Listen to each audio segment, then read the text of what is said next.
Hello everyone, so welcome back to real concept. और जैसा कि आज मैं फिर आपके लिए एक बेहतरीन टॉपिक मूवमेंट ऑफ फोर्स के बारे में बात करूंगा, जिससे बच्चों को डर लगता है, वो आज चैप्टर मैं फिर से लेके आया हूं। आई होप आपने लाइट का सेशन जैसे पसंद किया था वैसे ही इस सेशन को भी पसंद करेंगे। तो मूवमेंट ऑफ फोर्स के बारे में हम बात करने वाले हैं, क्या होता है बल आघूर्ण।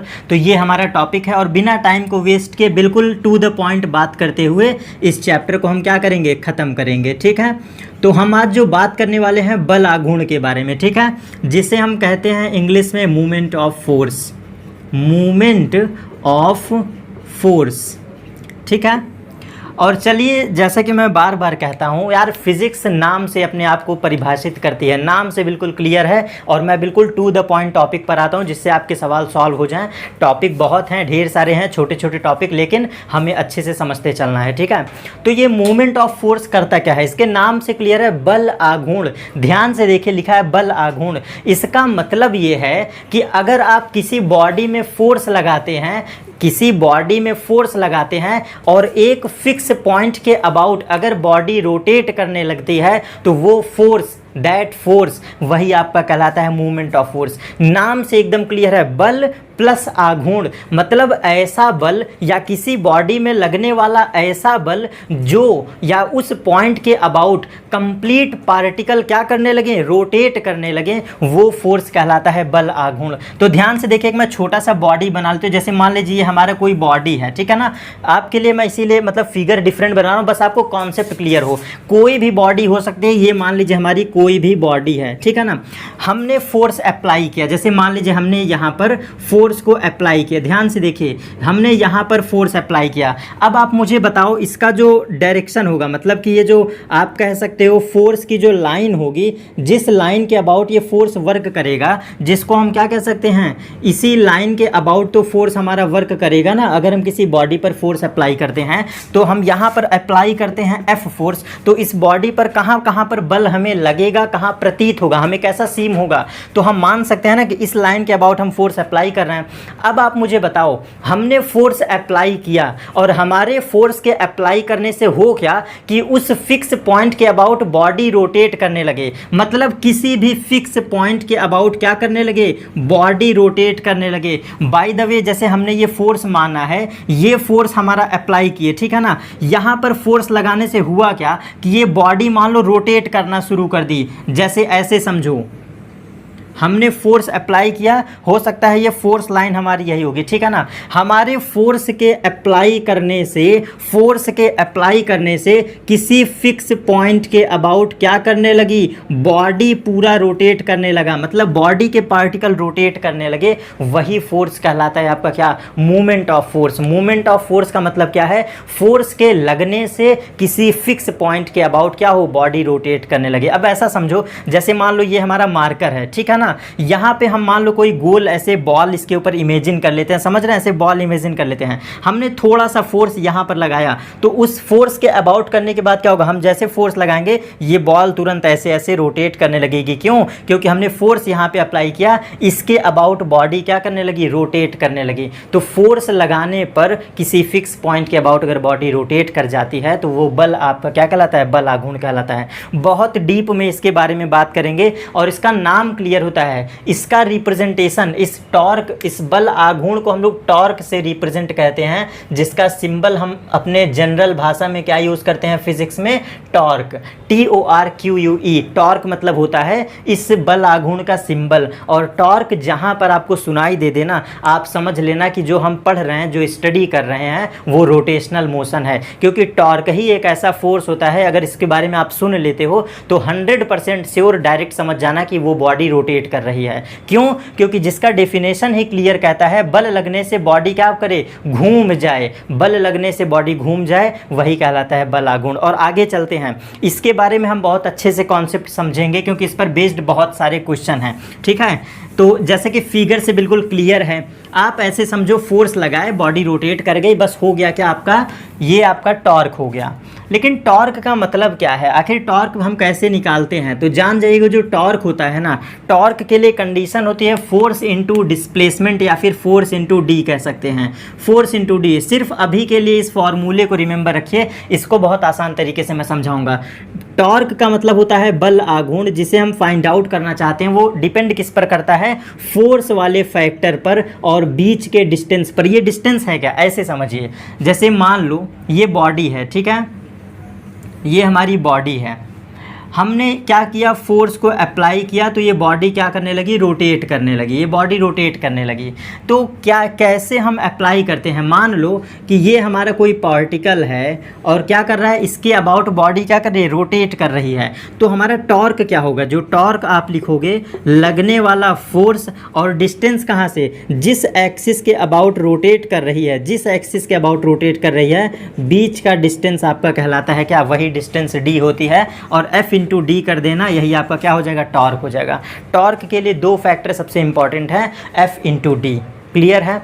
फोर्स कौन सा लगेगा, जो फोर्स आपने अप्लाई किया है, बिल्कुल क्लियर रख देंगे। और डी का मतलब क्या होता है, पार्टिकल से एक्सिस के बीच की डिस्टेंस। पार्टिकल जो रोटेट कर रहा है, किस एक्सिस के अबाउट रोटेट कर रहा है, बीच की डिस्टेंस। हो सकता है कि वो पार्टिकल यहाँ मूव कर रहा हो तो ये डिस्टेंस डी, हो सकता है पार्टिकल यहाँ हो तो डिस्टेंस डी। मतलब वो पार्टिकल के ऊपर डिपेंड करता है और डिस्टेंस बदल सकती है। इसीलिए इसकी परिभाषा क्या कहती है, किसी फिक्स एक्सिस के अबाउट, किसी फिक्स एक्सिस के अबाउट अगर बॉडी रोटेट करती है तो फोर्स इनटू डिस्प्लेसमेंट का जो क्या होता है, मल्टीपल होता है, प्रोडक्ट होता है, कहलाता है आपका टॉर्क। तो टॉर्क के बारे में हम बता चुके थे कि टॉर्क बराबर होता है एफ क्रॉस डी। ठीक है, टॉर्क बराबर होता है एफ क्रॉस डी। इसमें एक न्यू केस आपको बताता हूँ, बिल्कुल स्पेशल केस। वो क्या है कि अगर हम टॉर्क को ओपन करते हैं, जैसे इसका एक सिंपल सा फॉर्मूला होता है। पहले तो मैंने बेसिकली आपको बता दिया था कि टॉर्क बराबर एफ क्रॉस डी होता है। यहाँ पे होगा क्या, आपको फोर्स पता होना चाहिए जो गिवन होगा वैल्यू में, ठीक है। और डी क्या होता है, पार्टिकल से उसकी डिस्टेंस होगी जिसके अबाउट बॉडी रोटेट कर रही है। इसी का एक ओपन केस मैं बताता हूँ। मान लीजिए बाय द वे कुछ थोड़े से अच्छे क्वेश्चंस में एंगल आपको गिवन कर देता है, तो इसी टॉर्क का मैं न्यू केस बना के यहाँ पे ऐड कर दे रहा हूँ। वो देखिए क्या होता है, टॉर्क बराबर एफ डी साइन थीटा होता है। ध्यान से देखिएगा, F into D sine theta होता है। मतलब इसी टॉर्क का, ये वही टॉर्क है, रोटेशनल मोशन वाला ही टॉर्क है, लेकिन इसको ओपन करते हैं तो F cross D sine theta. अब ये थीटा क्या रिप्रेजेंट करता है, ये थीटा ये बताता है कि अगर हमें थीटा एंगल गिवन किया है किसके किसके बीच, एफ एंड डी, मीन्स अगर एफ और डी के बीच का आपको कैसा भी एंगल दिया है तो यहाँ पे आप सिंपली रख के इसको पुटअप कर सकते हैं। और इसको फिगर वाइज अगर हम समझना चाहें तो कुछ छोटे छोटे इसी में मैं केस आपके लिए इंक्लूड कर देता हूं।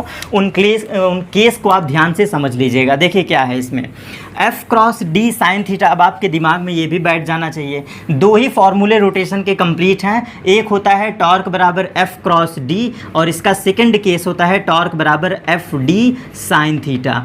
अब ये केस फिगर वाइज समझ लीजिए क्योंकि इसका यही जवाब है। जैसे देखिए मैंने फिगर में पहले भी बताया था, इसमें हम पॉइंट इंक्लूड कर देते हैं। मान लीजिए यहाँ पे कोई पेग है या फिर कील से मार के इसको आपने फिक्स कर दिया है, मतलब ये पॉइंट क्या है, हिंज पॉइंट है या फिर ये फिक्स पॉइंट है।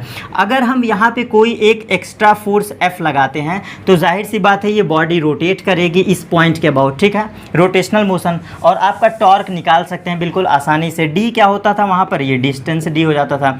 लेकिन इस केस के लिए मैं खास बात क्यों बताना चाह रहा हूँ, इसमें रीज़न क्या है। ये अगर हम F1 फोर्स मान लेते हैं तो उस केस में आप जान चुके हैं।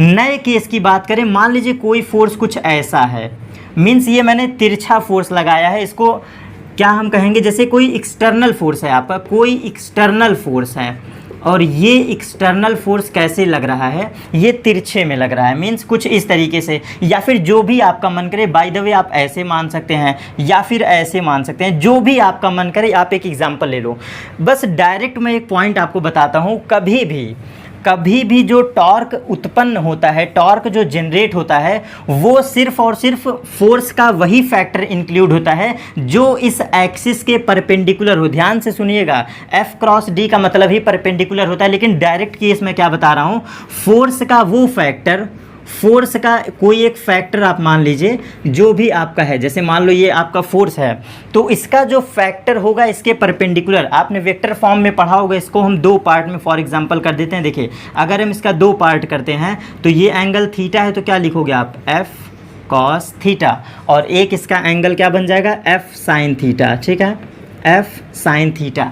मान लीजिए इसका मैंने 2 फैक्टर किया, तो खास बात यह है कि कौन सा फैक्टर किसी के लिए एक टॉर्क जनरेट करता है। तो अगर ये बॉडी है तो इस बॉडी के अबाउट जो ये एक्सिस है, इस एक्सिस के अबाउट लगने वाला फोर्स नहीं जनरेट करेगा टॉर्क, सिर्फ और सिर्फ परपेंडिकुलर फोर्स ही जनरेट करता है टॉर्क। डायरेक्ट एग्जांपल देख लो, कोई सा भी ये फैक्टर होगा, किसी भी एक फैक्टर को आप ले लो तो डायरेक्ट समझो, अगर हम फोर्स ऐसे लगाते हैं, अब एकदम एग्जांपल पे आ जाओ, मान लो ये फोर्स हमारा वर्क कर रहा है, आप इस वेक्टर को ध्यान से देखो, ये हमारा फोर्स वर्क कर रहा है, ये मैंने पर्टिकुलर केस किस लिए पढ़ा रहा हूँ, जिस पर फोर्स सीधा ना हो के तिरछा अप्लाई हो, या फिर ये मतलब क्या हो आपका डायरेक्शन चेंज हो। तो ये आपकी बॉडी है, फोर्स हमारा वर्क कर रहा है, ये टॉर्क कौन जनरेट करेगा, इसका 2 पार्ट होता है, एक होता है एफ कॉस थीटा, एक होता है एफ साइन थीटा, आपने वेक्टर में पढ़ा है।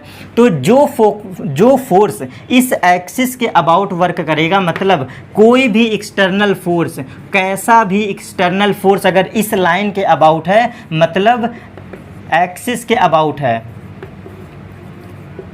अबाउट एक्सिस, अगर वो एक्सिस के अबाउट है, जो भी फोर्स है, no matter force first force second force third, no matter कैसा भी फोर्स है, अगर वो एक्सिस के अबाउट जा रहा है तो वो टॉर्क जनरेट नहीं करेगा। एग्जांपल के साथ देख लीजिए, अगर हम इस बॉडी पर ऐसे फोर्स अप्लाई करते हैं इस लाइन के अबाउट, तो आप मुझे खुद बताओ क्या ये बॉडी रोटेट करेगी? नहीं करेगा। खुद समझो ये मार्कर है, अगर हम यहाँ से फोर्स अप्लाई कर रहे हैं तो क्या बॉडी रोटेट कर पाएगी? नहीं कर पाएगा। तो रोटेट करने के लिए आप कहाँ से फोर्स लगाओगे? ये परपेंडिकुलर जब फोर्स लगाओगे तभी तो बॉडी रोटेट करेगी, कुछ ऐसे। तो बॉडी को रोटेट कराने के लिए कौन सा फैक्टर मैटर करता है? Perpendicular factor. अब वो आपके ऊपर है कि सवाल में कैसा कंडीशन गिवन है, जो फोर्स गिवन हो, जैसा भी फोर्स गिवन हो, उसका परपेंडिकुलर आप हिस्सा ले लीजिएगा, परपेंडिकुलर फैक्टर ले लीजिएगा, और बीच का डिस्टेंस आपका क्या है? ये पॉइंट है और ये आपकी एक्सिस है, इन दोनों के बीच आपके डिस्टेंस रखेंगे, वही डिस्टेंस। मैं एक छोटा सा एग्जांपल से समझाता हूँ, ठीक।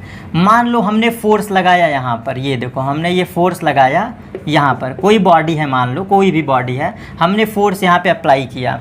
आप मुझे बताओ टॉर्क का मतलब क्या होता है? फिक्स पॉइंट के अबाउट रोटेट करना।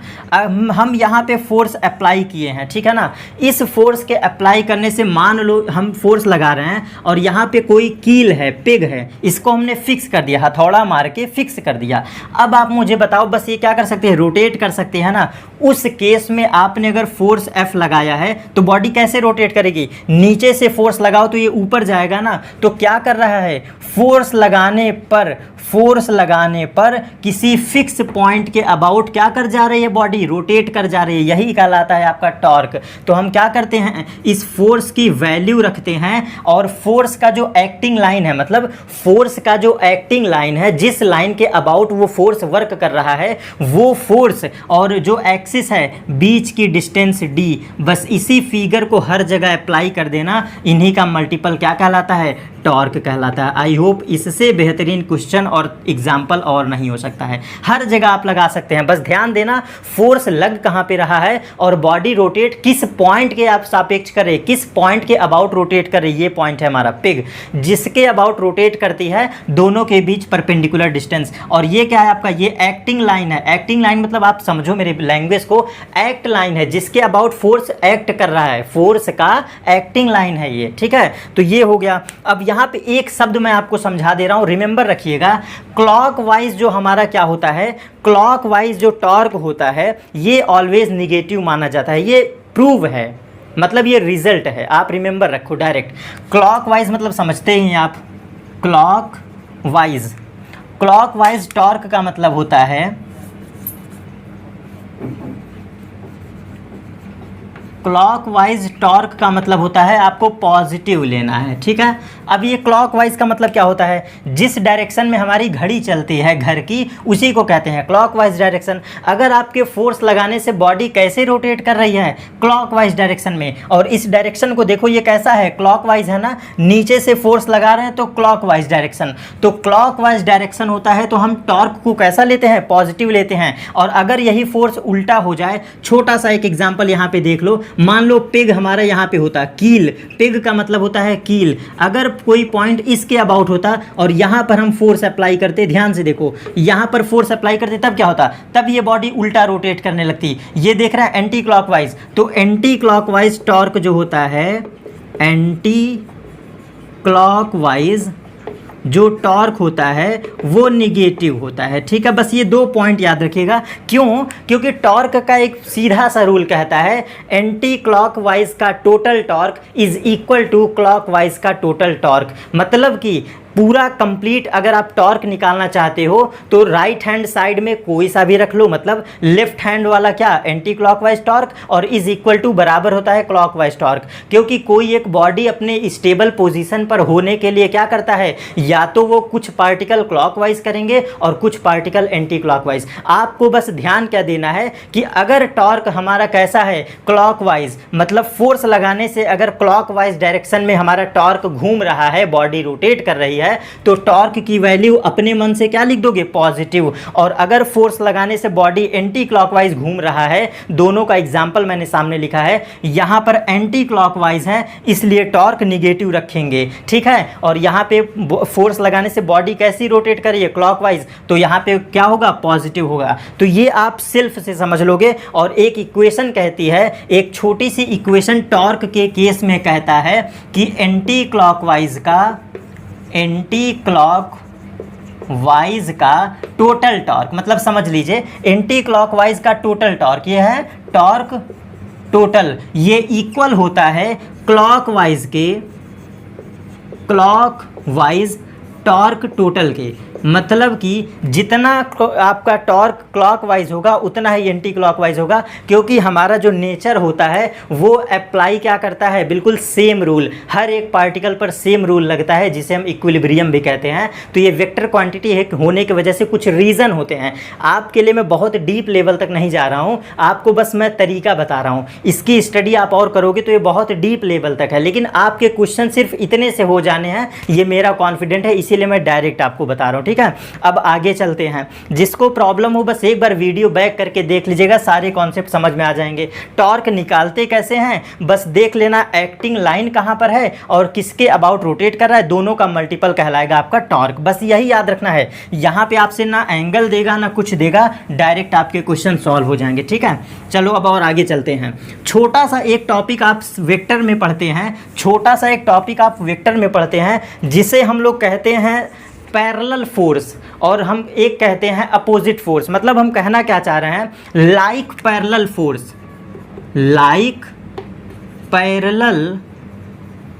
फोर्स, ये सिर्फ आपको भटकाने के लिए गिवन है, कुछ अलग नहीं दिया। इसका मतलब क्या है कि अगर 2 पैरेलल फोर्स हैं, आप वेक्टर क्वांटिटी में डायरेक्ट स्टडी करते हो कि 2 पैरेलल वेक्टर हैं या फिर 2 पैरेलल कोई क्वांटिटी है, तो वो क्या कर जाती हैं, आपस में जुड़ जाती हैं। और अगर अपोजिट वेक्टर हैं, 2 अपोजिट वेक्टर हैं, तो वो आपस में घट जाती हैं। आप डायरेक्ट रिजल्ट पढ़ते हो ना, केवल आपको ये डराने के लिए और आपको कंफ्यूज करने के लिए एक नया नाम दे दिया है, जिसे हम लोग कहते हैं समानांतर बल, जिसे हम पैरेलल फोर्स कहते हैं, जिसे हम क्या कहते हैं, समानांतर बल। और हमारा नाम क्या है, ये समानांतर बल।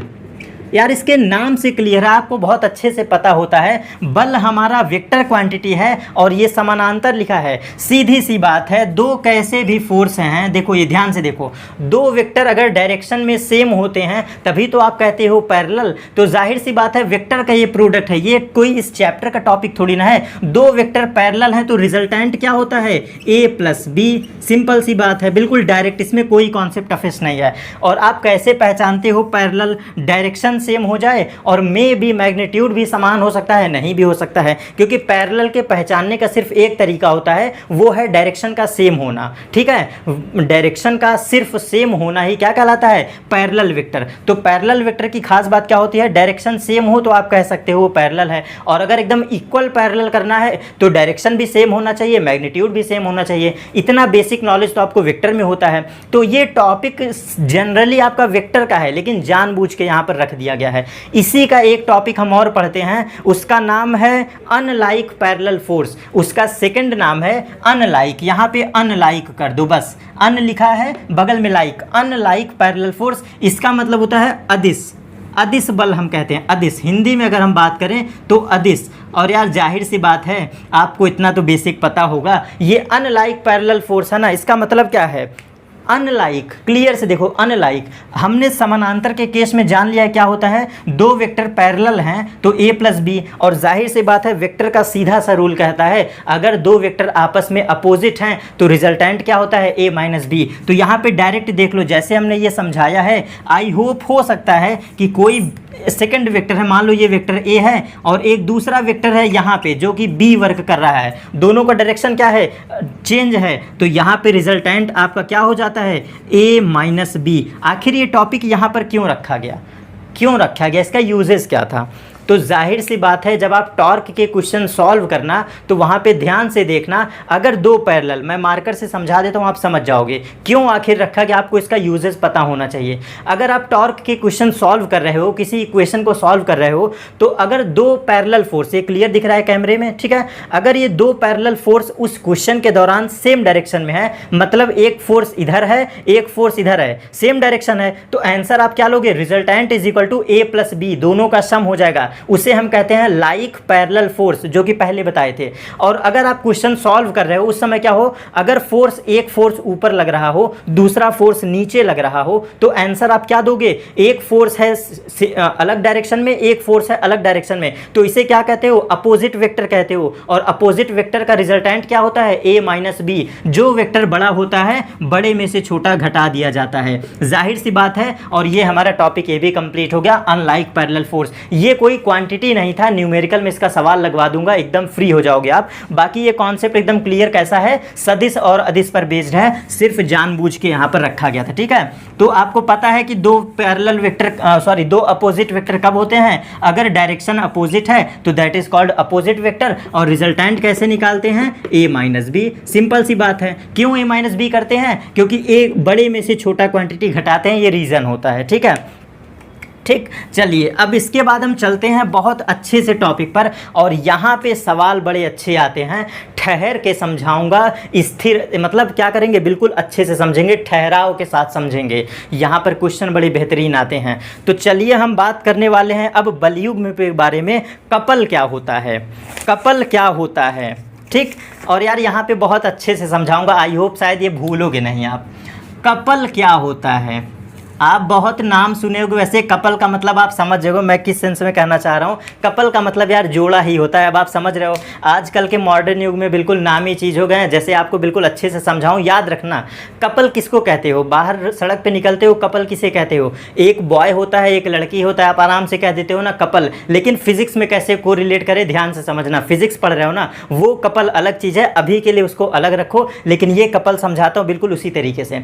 आखिर हम दो लोगों से आपस में क्यों जुड़ते हैं, डायरेक्ट समझो, आखिर एक लड़का और एक लड़की आपस में क्यों जुड़ते हैं भाई, क्यों बात करते हैं, तो रीज़न है, आखिर दो पर्सन के बीच अट्रैक्शन तभी होता है जब उनके विचार मिलें, थिंक मिलें। तो फिजिक्स से को रिलेट करता हूँ, फिजिक्स में कपल का मतलब होता है, फिजिक्स में कपल का मतलब होता है कि अगर किसी पार्टिकल या फिर किसी बॉडी पर, अगर किसी पार्टिकल पर या फिर किसी बॉडी पर सेम फोर्स अप्लाई हो, सेम फोर्स, जो मैंने कहा था ना सेम थिंक, जब दो पर्सन के थिंकिंग मिलते हैं तब वो आपस में क्या होते हैं, मिलते हैं और कपल कहलाते हैं।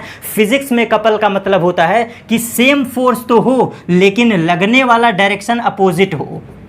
मतलब कपल का काम क्या होता है, कपल का मतलब ये होता है कि वो बिल्कुल विचार में तो सेम होते हैं लेकिन क्या होते हैं, दोनों एक चीज़ में अपोजिट होते हैं। अगर हम व्यवहारिक भाषा में लें तो उसे जेंडर वाइज कह सकते हैं, और आपके फिजिक्स लैंग्वेज में कहें तो डायरेक्शन वाइज। डायरेक्शन वाइज का क्या मतलब है, कपल तभी बनता है, कपल तभी बनता है दोनों के विचार तो सेम हो लेकिन उन दोनों का जेंडर क्या हो, अलग अलग हो। तो फिजिक्स में ऐसे कैसे पॉसिबल, कैसे फिजिक्स में अप्लाई करें, कोई पार्टिकल है, ये देख रहे हो बॉडी है, ये बॉडी है आपकी, इस बॉडी पर लग क्या रहा है, एक फोर्स लग रहा है और यहाँ भी एक फोर्स लग रहा है, तो इनके विचार सेम होने चाहिए। विचार का मतलब कि मैग्नीट्यूड सेम होना चाहिए। तो यहाँ पे क्या होगा, फोर्स का मैग्नीट्यूड तो सेम होना चाहिए, मतलब एग्जाम्पल के साथ समझ लो, अगर यहाँ पे 10 न्यूटन का फोर्स है तो यहाँ भी 10 न्यूटन का फोर्स होना चाहिए, मतलब दोनों फोर्स आपस में एकदम बराबर होने चाहिए,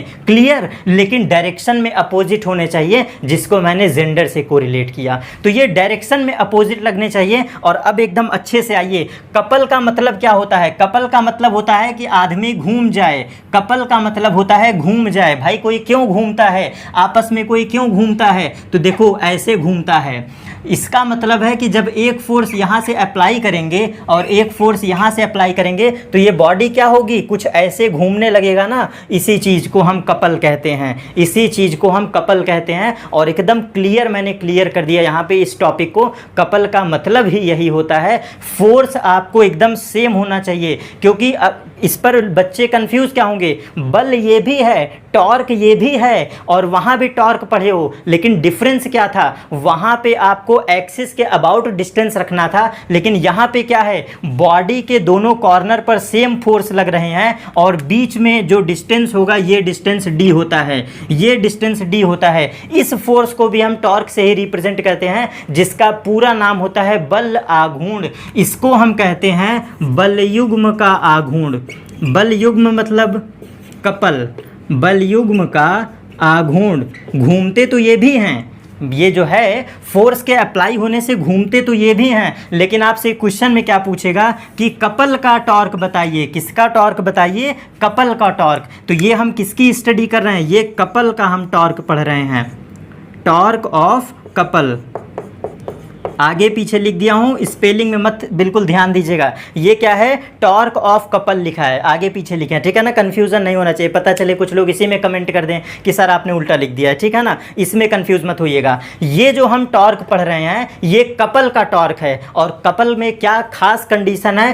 फोर्स का सेम होना और साथ साथ डायरेक्शन का अपोजिट होना। तो कपल का काम क्या है? कपल लोगों को घुमाते हैं। कपल क्या करता है? चीज़ों को घुमा देता है। और इस केस में आपको फिगर से ध्यान दो तो देखो, ध्यान से समझना, एक फोर्स इधर लग रहा है, एक फोर्स इधर लग रहा है, तो बॉडी क्या होगी? कुछ ऐसे रोटेट करेगी। तो कपल का मतलब आई होप अब आप समझ गए होंगे, बिल्कुल क्लियर। और इसके बारे में अभी और बात करूंगा, अभी जाना नहीं है इस टॉपिक से।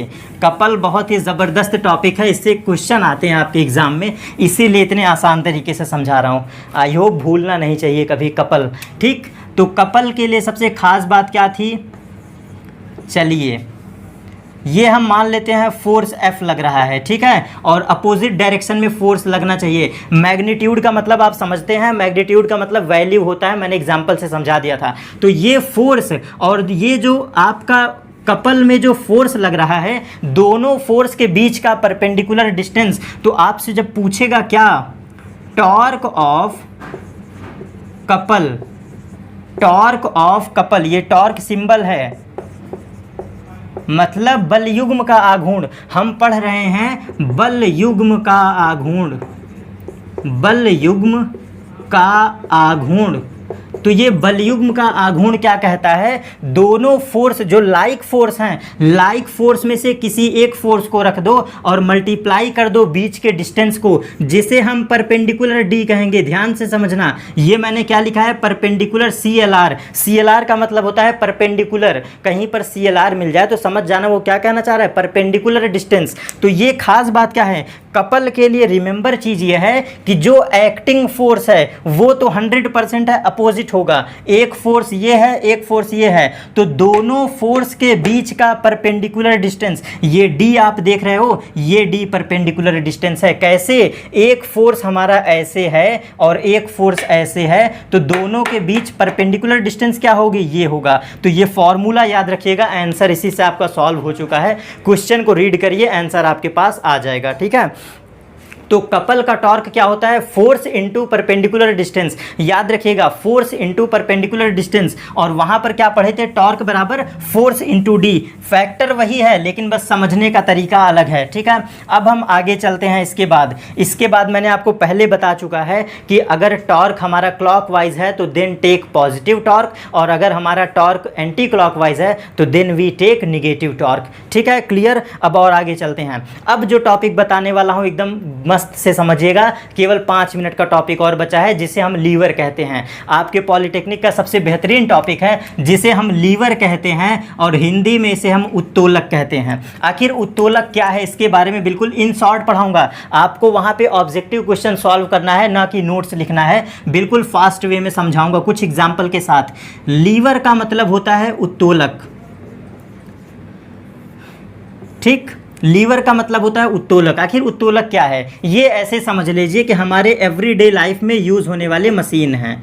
एवरीडे लाइफ में यूज़ होने वाले छोटे मोटे मशीन हैं, बस ऐसे समझ लीजिए, ठीक। क्योंकि आपसे डायरेक्ट ऑप्शन पूछता है कि हमें बताइए फर्स्ट टाइप लीवर है या सेकंड टाइप लीवर है या फिर थर्ड टाइप लीवर है। क्लियर यही क्वेश्चन करता है, ठीक है। तो यहाँ पर मैं कुछ फैक्टर बताने वाला हूँ, सिर्फ 3 वर्ड रिमेंबर रखिएगा और ध्यान से सुनते जाइएगा, क्योंकि इसमें सिर्फ आपको सुन लेने से ही हमेशा के लिए चैप्टर याद हो जाएगा। पहला शब्द होता है फलक्रम, फलक्रम, ठीक है। सेकंड होता है आपका लोड। फलक्रम पढ़ लिए, लोड क्या होता है ये जानेंगे। और तीसरा होता है एफर्ट, ई फॉर होता है एफर्ट इंग्लिश में। फलक्रम हो गया, लोड हो गया, एफर्ट हो गया। फलक्रम का मतलब समझ लीजिएगा, ये ऐसा पॉइंट होता है जिसके अबाउट बॉडी रोटेट करती है। एकदम ध्यान से समझ लो, घूमने का काम अगर कहीं पर हो रहा होगा तो इसी पॉइंट के अबाउट हो रहा होगा। और फलक्रम जो होता है जिसे हम हिंदी में क्या कहते हैं, इसे हम फलक्रम को हम हिंदी में क्या कहते हैं, देखो ये होता है टर्निंग पॉइंट, मतलब घूमने वाला पॉइंट, फलक्रम जिसे हम कहते हैं, ठीक है। क्लियर डेफिनेशन क्या होगा, इस पॉइंट के अबाउट क्या करती है, बॉडी रोटेट करती है या घूमती है। 3 फैक्टर बता रहा हूँ, आपके क्वेश्चन इसी से सॉल्व हो जाने हैं, बस ध्यान दीजिएगा। इस पॉइंट के अबाउट क्या करती है, बॉडी रोटेट करती है, फलक्रम के अबाउट। लोड का मतलब क्या होता है, लोड का मतलब होता है या तो वस्तु समझ लो और या तो भार समझ लो, क्योंकि लोड का मतलब क्या होता है, भार ही होता है, ठीक। ये लोड होता है। और एफर्ट का मतलब क्या होता है, एफर्ट कौन लगाता है यार, प्रयास हम ही लोग कहते हैं ना। तो फिजिक्स में एफर्ट का मतलब बल हो सकता है या फिर इसी को आयास भी कहते हैं, बल या फिर आयास, 3 चीज़ जान लीजिएगा, ठीक है। ये फलक्रम क्या होता है, ये बॉडी को रोटेट कराने वाला पॉइंट होता है जिसके अबाउट बॉडी रोटेट करती है। लोड क्या होता है, लोड का मतलब वस्तु होता है या फिर भार होता है। जिस वस्तु को आप उस मशीन में यूज़ करोगे वो वस्तु कहलाएगा, एग्जाम्पल पर आएंगे। और एफर्ट होता है आपका बल या फिर आयास। और इस क्रम को मैंने सेम ऑर्डर में लिखा है। और अब डेफिनेशन पर आ जाइए, आपसे पूछेगा कि फर्स्ट टाइप लीवर क्या है, तो ध्यान से बस समझ लो, बिल्कुल डायरेक्ट ट्रिक। अगर फलक्रम बीच में है तो ये प्रथम प्रकार का लीवर है। अगर फलक्रम बीच में है, बस ध्यान से समझना, फलक्रम क्या है, बीच में फलक्रम अगर बीच में आ गया तो फर्स्ट टाइप का लीवर कहलाता है। अगर आपसे पूछे टाइप ऑफ लीवर, तो टाइप ऑफ लीवर 3 टाइप का होता है। देखो ध्यान से समझना, फलक्रम मैंने लिख लिया है, चलो मैं साइड में थोड़ा सा और एक्सप्लेन कर देता हूँ, ठीक है। पहले इस पॉइंट को नोट कर लीजिएगा, बस इतना ही सफिशियंट है आपके लिए। लीवर का मतलब क्या होता है, ये हमारा एवरीडे लाइफ का एक छोटा मोटा मशीन होता है जिसे हम अपने व्यवहारिक चीज़ों में क्या करते हैं, यूज़ करते हैं लीवर को, ठीक। इसके 3 टाइप होते हैं और 3 टाइप में होता है फर्स्ट टाइप लीवर। ध्यान से देखिएगा, first type lever, second type lever और थर्ड टाइप लीवर। 3 टाइप के लीवर होते हैं, ठीक है, 3 टाइप के।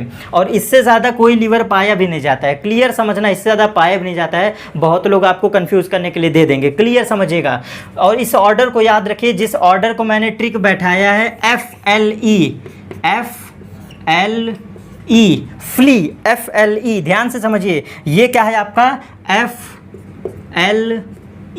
ये ट्रिक याद रखिएगा। ये ट्रिक मैं क्यों बता रहा हूं, इसका मतलब ये है कि अगर फलक्रम बीच में आ गया, F का मतलब फलक्रम बीच में आ गया तो that is called first type lever. यहाँ पे फलक्रम क्या है, बीच में है। फलक्रम कहाँ आ गया, बीच में, ठीक। तो जाहिर सी बात है, जब फलक्रम बीच में आ गया तो लोड और एफर्ट क्या हो जाएंगे, कॉर्नर पे चले जाएंगे। ठीक। सेकंड टाइप लीवर में खास बात क्या है, सेकंड में क्या है, एल। यहाँ सेकंड टाइप में लोड बीच में आ जाएगा। लोड का मतलब होता है वस्तु या तो बीच में आ जाए या तो भार बीच में आ जाए। मतलब अगर आप कोई मशीन यूज़ कर रहे हो, ऑब्जेक्ट जो आपने लिया है अगर वो बीच में आ गया तो that is called second type lever, load. अगर लोड बीच में आ गया तो सेकंड टाइप लीवर। और थर्ड टाइप लीवर क्या होता है, ई फॉर एफर्ट, जिसे हम आयास कहते हैं, एफर्ट। एफर्ट अगर करने वाला फैक्टर बीच में आ गया तो वो हमारा क्या कहलाएगा, थर्ड टाइप लीवर। एग्जाम्पल पर आता हूं, इतना समझ गया होंगे लैंग्वेज को। बीच में बस आने वाला फैक्टर याद रखिएगा। अगर फलक्रम बीच आ गया तो फर्स्ट टाइप लीवर, अगर लोड बीच में आ गया तो सेकंड टाइप लीवर, और अगर थर्ड टाइप का लीवर है तो कौन बीच में आएगा, आयास बीच में आएगा। ट्रिक क्या है, FLE, फलक्रम बीच में फर्स्ट टाइप, लोड बीच में सेकंड टाइप और एफर्ट बीच में थर्ड टाइप। अब आते हैं एग्जाम्पल पर और एग्जाम्पल के साथ आपको समझाते चलते हैं, ठीक है।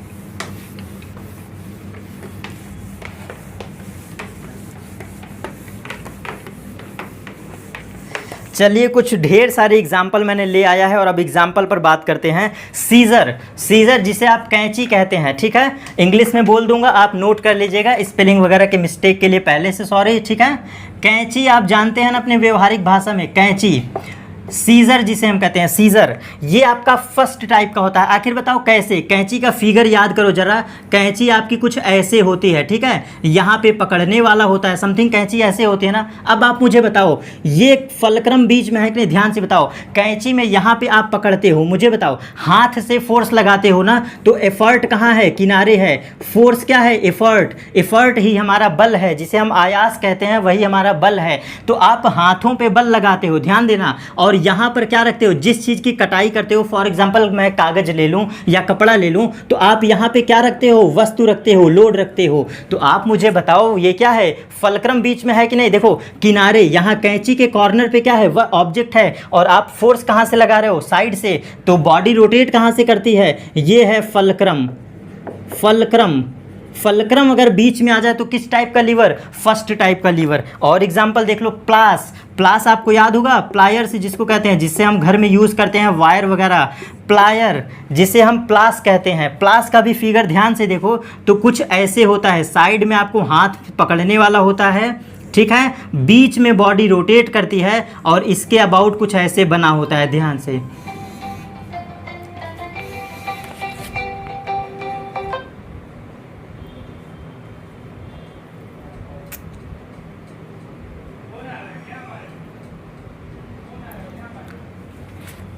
जैसा कि हम जानते हैं प्लास, प्लास हमारा देखिए, प्लास का फिगर कुछ ऐसा होता है।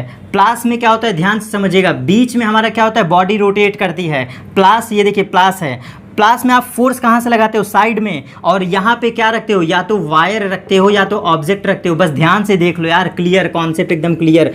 बॉडी रोटेट कर रही है ना, बीच में क्या है, फलक्रम। फलक्रम बीच में आ गया तो क्या कहलाएगा आपका, प्लास, वो है फर्स्ट टाइप लीवर। और एग्जाम्पल की बात कर ले, क्रोबार। क्रोबार बड़ा एक नामी एग्जाम्पल है, क्रोबार। क्रोबार आखिर होता क्या है, देखो आपने जनरली देखा होगा कि जो सीमेंट वगैरह की दुकान होती है, जहाँ से सीमेंट उमेंट आते हैं, बड़ी दुकानों पे आपने देखा होगा, उठाने के लिए वो नुकीला पदार्थ बनाए रहते हैं, ऐसे उठाते हैं वो। उस चीज़ को ध्यान से देखो तो वो शेप होता है कुछ ऐसा, देखो ऐसा होता है, यहाँ पे वो एफर्ट लगाते हैं। तो ध्यान से देखो, रियल क्या है, वस्तु यहाँ पे रखती है, क्रोबार इसी को कहते हैं। क्रोबार हमारा क्या होता है, जो आप देखते हैं सीमेंट की दुकानों पे, सीमेंट की बोरियां उठाते समय वस्तु कहाँ वो रखते हैं, इस कॉर्नर पर रखते हैं। और एफर्ट कहाँ से लगाते हैं, यहाँ पर एफर्ट लगाते हैं, अपने हाथों से बल लगाते हैं ना ऊपर। तो फलक्रम कहाँ पे होता है, बॉडी यहाँ से उठती है, तो फलक्रम बीच में आ गया। फलक्रम बीच में आ गया तो क्या हो गया आपका, फर्स्ट टाइप लीवर। और एग्जाम्पल पर चलते हैं, बहुत ही अच्छा एग्जाम्पल एक लेता हूँ, साइकिल। मैं आपसे क्वेश्चन कर रहा हूँ, साइकिल किस टाइप का लीवर है, तो जरा बताइएगा। इस एग्जाम्पल को बड़े अच्छे से समझिए, कन्फ्यूज़न हो सकती है लेकिन मैं आपको कन्फ्यूज़न नहीं होने दूंगा। साइकिल में आप मुझे बताओ फोर्स कहाँ से लगाते हो, मैं जब तक साइकिल बनाता हूँ आप सोचो, साइकिल में फोर्स कहाँ से लगाते हो, ठीक है। साइकिल में हम लोग फोर्स कहाँ पर लगाते हैं, हैंडल पर लगाते हैं, जहाँ पर हम अपना हाथ रखते हैं, समझ लो ये हैंडल है। अब आप मुझे बताना, ध्यान से देखो, यहाँ पर एक छोटा सा चीज़ लगा होता है जिसके अबाउट साइकिल रोटेट करती है, और हम फोर्स कहाँ पर लगाते हैं, हैंडल पर। ये है हमारा हैंडल। हैंडल पर अगर हम फोर्स लगाते हैं तो देखो एफर्ट हमारा ऊपर है, हैंडल कहाँ होता है? ऊपर। एफर्ट हम लगा रहे हैं ऊपर, और लोड कहाँ होता है? आप बैठते कहाँ पर हो? साइकिल के टायर के आसपास आपकी गद्दी होती है, आप वहाँ पर बैठते हो। तो ऐसा आप मान क्या सकते हो, जो हमारा टायर होता है वो लोड होता है, क्योंकि सारा लोड कहाँ होता है? टायर पर होता है। तो जो आपका टायर है वो क्या ले लिया? लोड ले लिया। अगर टायर ने लोड लिया है और हैंडल ने फोर्स लिया है तो साइकिल घूमती कहाँ से है? जिस एक्सिस के अबाउट साइकिल घूमती है, जहाँ से हैंडल घूमता है, वो पॉइंट आपका फलक्रम होता है। और फलक्रम कहाँ आ गया? बीच में आ गया। तो साइकिल भी आपका फर्स्ट टाइप का लीवर है। अब आई होप आप समझ गए होंगे। बात करता हूँ मैं नेल कटर का, जिससे आप नाखून काटते हैं, नेल कटर। और खुद समझो, नेल कटर में आप कहाँ रखते हो? नेल्स रखते हो, बिल्कुल यहाँ पर कॉर्नर में। ध्यान से देखना, आप क्या करते हो? देखो नेल कटर हमारा ऐसे होता है, ठीक है। आप यहाँ पर रखते हो अपने नाखून को, ठीक। तो ये हो गया हमारा ओ फॉर ऑब्जेक्ट, या फिर लोड हो गया, लोड, ठीक। लोड हमने यहाँ पर रखा। और फोर्स कहाँ लगाते हैं? कॉर्नर पर। ये बिल्कुल कॉर्नर पर हम क्या लगाते हैं? फोर्स लगाते हैं। तो ये भी तो फैक्टर है। किनारे किनारे पर अगर लोड और फैक्टर आ जाएं तो बीच में क्या बच गया? फलक्रम। यहाँ पर आप देखते हैं छोटा सा हिंज पॉइंट रहता है जिसके अबाउट नेल कटर रोटेट करती है। तो फलक्रम कहाँ पर आ गया? बीच में। इस पॉइंट को बस इतना नोट कर लीजिए, बहुत सफिशियंट है। कभी कंफ्यूजन हो ना, बस एक बात याद रखना, अगर फलक्रम बीच में दिख जाए तो बिना कुछ सोचे फर्स्ट टाइप लीवर क्लिक कर देना, आपका आंसर कभी गलत नहीं होगा। और आगे चलते हैं। हैंडपंप की बात करें, जो आपके गांव में लगा होता है पानी वाला हैंडपंप। तो हैंडपंप में आज मुझे बताओ, फोर्स आप कहाँ से लगाते हो? कुछ ऐसे होता है आपका हैंड पाइप। और देखो ध्यान से देखना, हैंड पाइप में यहाँ पर आप लगाते हो एफर्ट का मतलब फोर्स, प्रयास, आयास। एफर्ट का मतलब आयास। बल कहाँ लगाते हो? उसके हैंडल पर। वाटर कहाँ से निकलता है? कॉर्नर पर। ये है आपका वाटर, जिसे हम लोड कहते हैं। तो जाहिर सी बात है, बताओ ये आपका हैंडपंप रोटेट किस पॉइंट के अबाउट करता है? आपने ध्यान दिया होगा, हैंड पाइप के ऊपर एक छोटा सा पेंच लगा होता है, उसी के अबाउट क्या करता है? हैंड पाइप ऊपर नीचे होता है। उस पेंच को आप जैसे निकालोगे तुरंत हत्था आपके हाथ में आ जाता है। तो फलक्रम बीच में है। अगर फलक्रम बीच में आ गया तो कैसा टाइप का लीवर? फलक्रम बीच में आ गया तो फर्स्ट टाइप लीवर। इतना एग्जाम्पल बहुत सफिशियंट है। और डिस्क्रिप्शन बॉक्स में आपके एप्लीकेशन पर, रियल कॉन्सेप्ट के एप्लीकेशन पर इसका नोट्स विद एग्जाम्पल मैं आपको प्रोवाइड करवाऊंगा। सिर्फ एग्जाम्पल के इस पॉइंट को समझ लेना, इतने से आपका क्वेश्चन सॉल्व हो जाएगा। इतना एग्जाम्पल बहुत सफिशियंट है। अब आगे चलते हैं सेकंड टाइप के लीवर में। और सेकंड टाइप के लीवर में कौन बीच में आता है? लोड बीच में आता है। तो इसके कुछ कम एग्जाम्पल हैं, फिर भी बताऊंगा। सेकंड टाइप लीवर में क्या होता है? ऑब्जेक्ट आपका बीच में आता है। चलो कुछ एग्जाम्पल लेते हैं।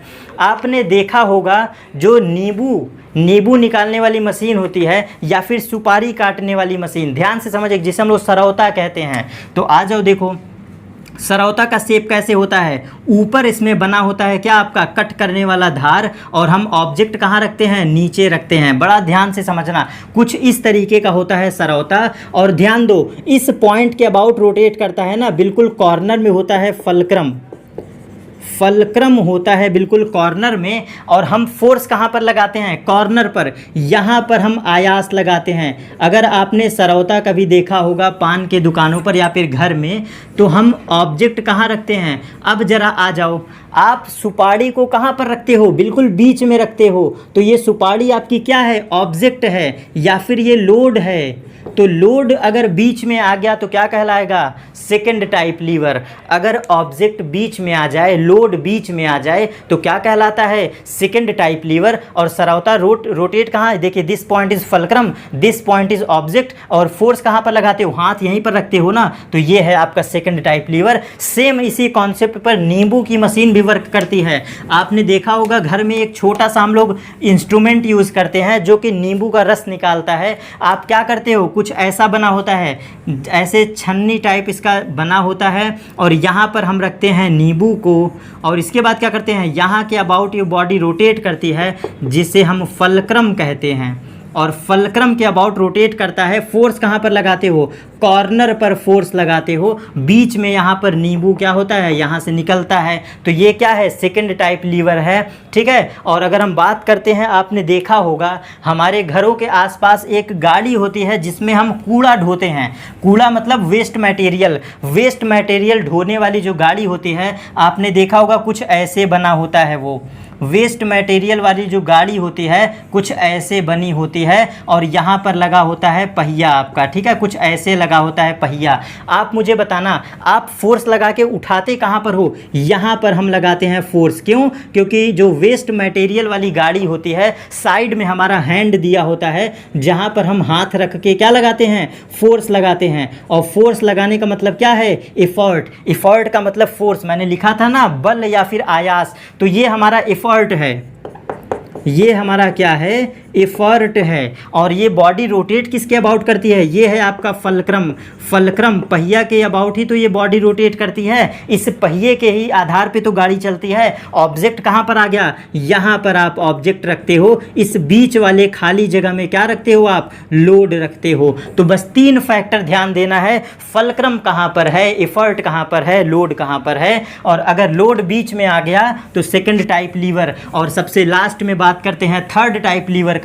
तो थर्ड टाइप लीवर का ट्रिक क्या था? देखो, F for fulcrum, L for load और E फॉर एफर्ट। तो थर्ड टाइप कौन सा है? जब एफर्ट बीच में आ जाए।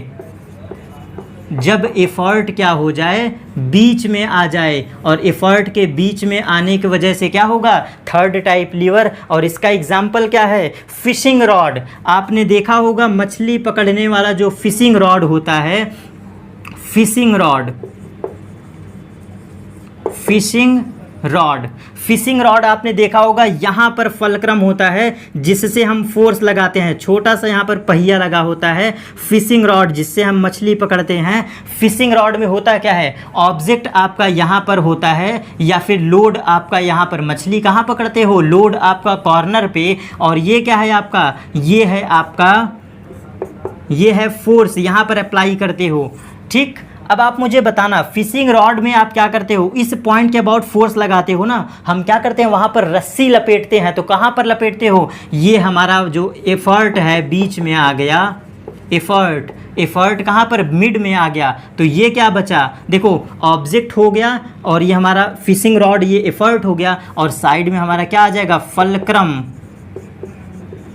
तो बीच में अगर आ जाए क्या आपका? एफर्ट। जो हम फोर्स लगा रहे थे वो बीच में, बेशक वो फिशिंग रॉड घूमती है लेकिन उसको फलक्रम मत मान लेना, क्योंकि वहाँ पर हम फोर्स लगाते हैं। कन्फ्यूज़न कुछ लोगों को हो सकता है। यहाँ पर हम फोर्स लगाकर रस्सी को क्या करते हैं? ऑब्जेक्ट को खींचते हैं। एफर्ट हमारा यहाँ पर लगता है, ठीक है। और सेकंड ऑप्शन पे चलते हैं। तो हमारा जो ह्यूमन आर्म होता है, देखो उसको बिल्कुल बस आप नोट कर लीजिए। ह्यूमन आर्म, मैं आपको एग्जाम्पल से समझा देता हूँ। हमारा जो हाथ होता है, ह्यूमन आर्म, ये थर्ड टाइप का लीवर होता है। क्यों थर्ड टाइप का लीवर होता है? देखो ऐसे, ये मैंने अपना हाथ लिया, ह्यूमन आर्म। अब आप मुझे बताओ, हमारा हाथ रोटेट कहाँ से कर रहा है? इस पॉइंट के अबाउट। ये हमारा क्या है? इस पॉइंट के अबाउट रोटेट कर रहा है। ज़रा ध्यान से समझना, ये है फलक्रम। और यहाँ पर हम क्या करते हैं? फोर्स को, यहाँ पर हम वस्तु को पकड़ते हैं। हमारा जो हैंड है वो ऑब्जेक्ट आप यहीं पकड़ते हो ना, तो इस कॉर्नर पर ऑब्जेक्ट है, फलक्रम बिल्कुल बीच में। फोर्स हम लगाते हैं तो कहाँ पता चलता है? ये बीच में। जब आप 2 पर्सन के बीच पंजा लड़ाते हो तो फोर्स कहाँ पर फील होता है? यहाँ पर आपने हाथ पकड़ा, लोड, दिस इज लोड। ये है कॉर्नर में फलक्रम और बीच में फोर्स आ गया। तो जब आपका एफर्ट बीच में आ जाए, फोर्स बीच में आ जाए, तो थर्ड टाइप लीवर, क्योंकि पंजा लड़ाते समय फोर्स हमें यहाँ पर लगता है, ठीक है। तो ये था आपका एग्जाम्पल। और अगर हम एक लास्ट ऑप्शन की बात करते हैं जिसे हम टंग कहते हैं, टोंग। घर में आपने चिमटा देखा होगा, टोंग। घर में आपने चिमटा देखा होगा। और इस चिमटे के साथ अपने इस टॉपिक को भी कंप्लीट करेंगे। कुछ ऐसा बना होता है चिमटा हमारा, कुछ ऐसे हमारा होता है चिमटा। आप मुझे बताओ कि यहाँ पर क्या होता है? आप ऑब्जेक्ट कहाँ पर रखते हो? लोड कहाँ पर रखते हो? कॉर्नर पर रखते हो। लोड कॉर्नर पर रखते हो। अब मुझे ये भी बताना, चिमटा को अगर आप फैलाते हो तो वो कहाँ से मुड़ जाती है, कहाँ से घूम जाती है? तो यहाँ पर फलक्रम होता है, क्योंकि फलक्रम चिमटे में, टोंग में कहाँ होता है? बिल्कुल कॉर्नर। और आपको पता होगा कि जब आप रोटी पकाते हो या कभी टच भी किए होगे चिमटे को, तो आप कहाँ पर दबाते हो, बीच में दबा पाते हो। तो हमारा एफर्ट कहाँ पर आ गया, बीच में आ गया। और एफर्ट के बीच में आने की वजह से किस टाइप का लीवर हो गया, टोंग। हमारा चिमटा भी किस प्रकार का लीवर है, तीसरे प्रकार का लीवर है, थर्ड टाइप लीवर है। तो इतने एग्जाम्पल के बाद ये हमारा टॉपिक यहाँ पे कंप्लीट होता है। और एक छोटा सा आपसे ऑर्डर पूछ लेता है कि मैकेनिकल एडवांटेज क्या होता है, मैकेनिकल एडवांटेज क्या होता है। तो मैकेनिकल एडवांटेज को बस आप डायरेक्ट रिमेंबर रख लीजिए। जो सेकेंड टाइप का आपका क्या होता है, second type lever, S for second, तीसरा है आपका सेकेंड टाइप लीवर, और third type lever, third type lever. और इसके बाद आपका जो फर्स्ट टाइप लीवर है, बस यहाँ पे ध्यान दीजिएगा, ये ऑलवेज ग्रेटर देन 1 होता है, बस याद रखिएगा। मैकेनिकल एडवांटेज आपसे पूछे तो सेकंड टाइप लीवर का ग्रेटर देन 1 होता है और थर्ड टाइप का लेस देन 1 होता है। मतलब थर्ड टाइप का जो मैकेनिकल एडवांटेज होता है, इसको डायरेक्ट रिमेंबर रखिएगा। इसका कुछ न्यूमेरिकल कॉन्सेप्ट होता है जो कि आपके इस लेवल पर नहीं गिवन है। वो क्या है, थर्ड टाइप लीवर में जो मैकेनिकल एडवांटेज लेस देन 1 होता है, सेकेंड टाइप में ग्रेटर देन 1 होता है। लेकिन फर्स्ट का थोड़ा एक्सेप्शन केस होता है, फर्स्ट का एक्सेप्शन केस होता है, कभी कभी ग्रेटर देन 1 हो जाता है और कभी कभी लेस देन 1 हो जाता है। इसलिए यहाँ से क्वेश्चन आपसे नहीं पूछेगा, लेकिन सेकंड टाइप और थर्ड टाइप से श्योर है वो पूछ सकता है। Hello dear students, welcome back to real concept. मैं आशीष सर आज आपके लिए न्यूमेरिकल कॉन्सेप्ट लेकर आया हूँ।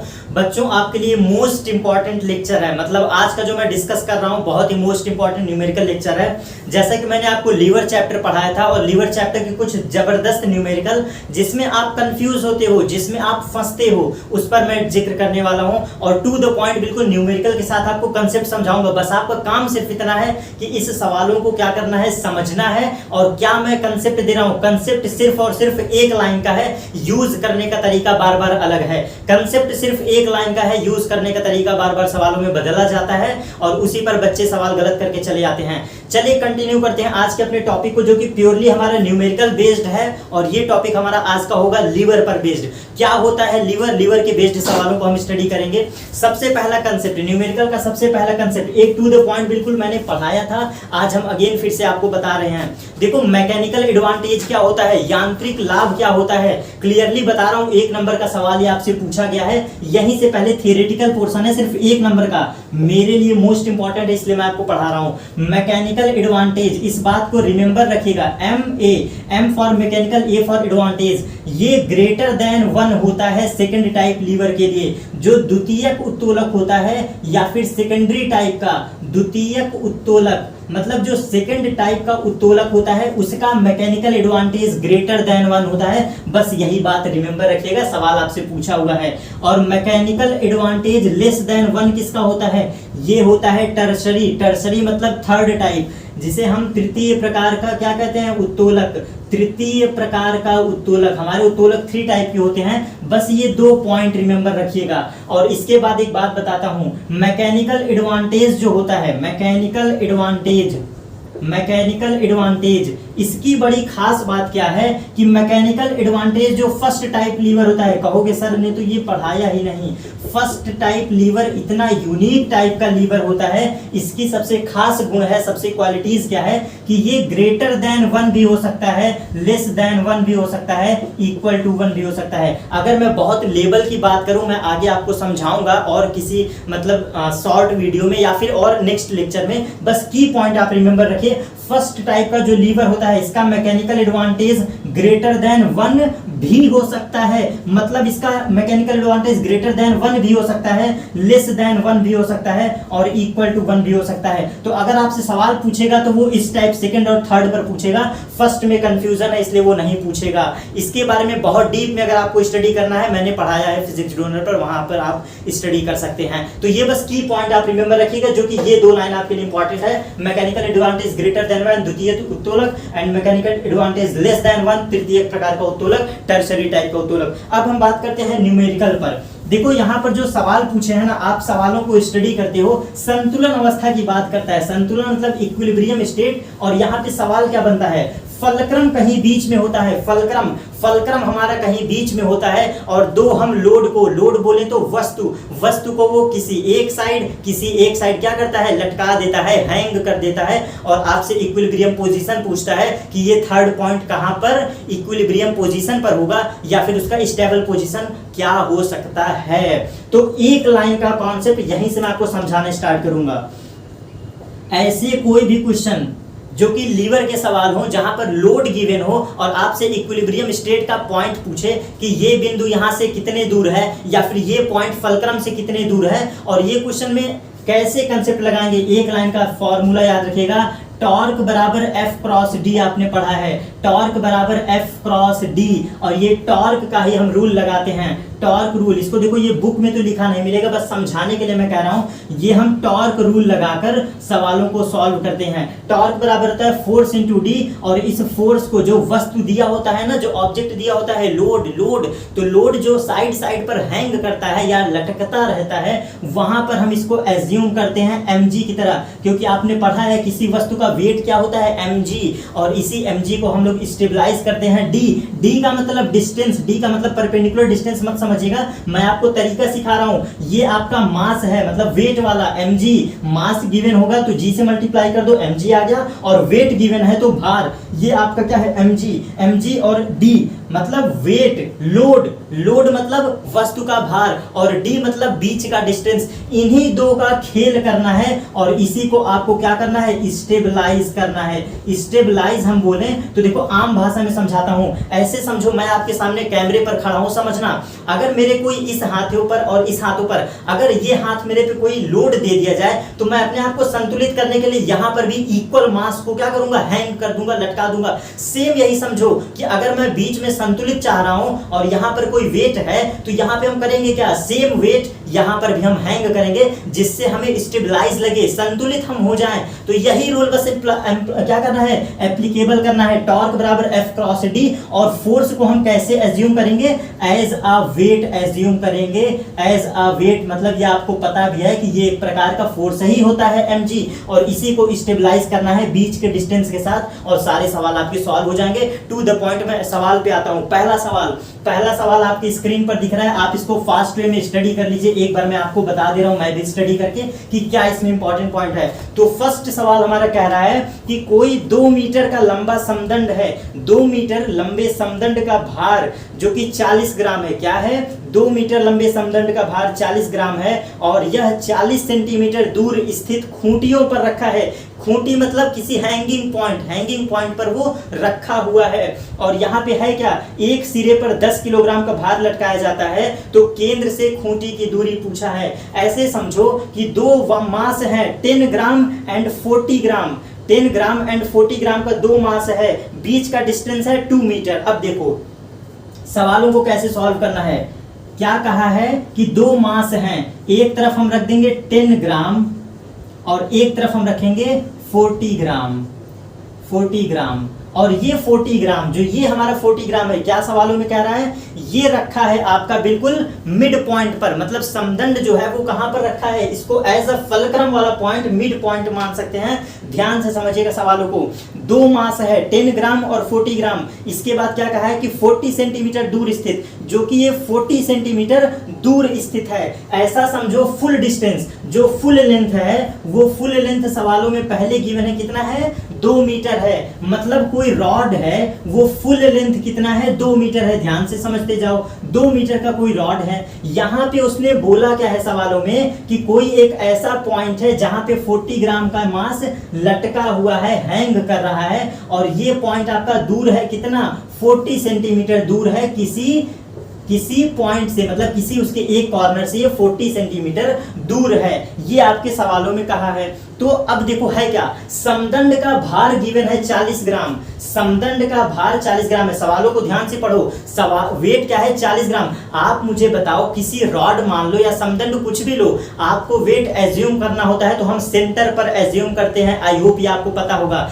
जैसे मान लो ये सेंटर है, इसका मास हमें बताना है, तो इसी तरह समझो हम क्या एज्यूम करते हैं, वैसे तो वेट इसके हर पॉइंट पर है, बट हम क्या एज्यूम करते हैं फिजिक्स में कि सेंटर पर है, तो वही सेंटर पर ये 40 ग्राम रखा है। है। तो जब फुल समदंड, जो समदंड है उसका 40 ग्राम मिड पे रखा है और फुल लेंथ है 2 मीटर, तो आप ऐसा एज्यूम करो ये लेंथ क्या 1 मीटर नहीं हो जाएगा? अगर हमने पूरे रॉड का मास सेंटर पर माना है तो हाफ डिस्टेंस कितना हो जाएगा 1 मीटर। पता है ये 40 सेंटीमीटर क्यों गिवन है? ये आपको बहकाने के लिए गिवन है, जिससे आप सवालों में कंफ्यूज हो जाओ। इसका कोई यूज है ही नहीं, बस वो ये बताना चाह रहा है कि 2 मीटर का लंबा समदंड है और जो 40 ग्राम का मेन मास हमने माना है वो कहां पर है? 40 सेंटीमीटर की दूरी पर है। तो वो आपको भटकाने के लिए गिवन है। हमें रूल क्या लगाना है? हमें रूल लगाना है फोर्स क्रॉस डी। एक लोड कौन सा जनरेट करेगा?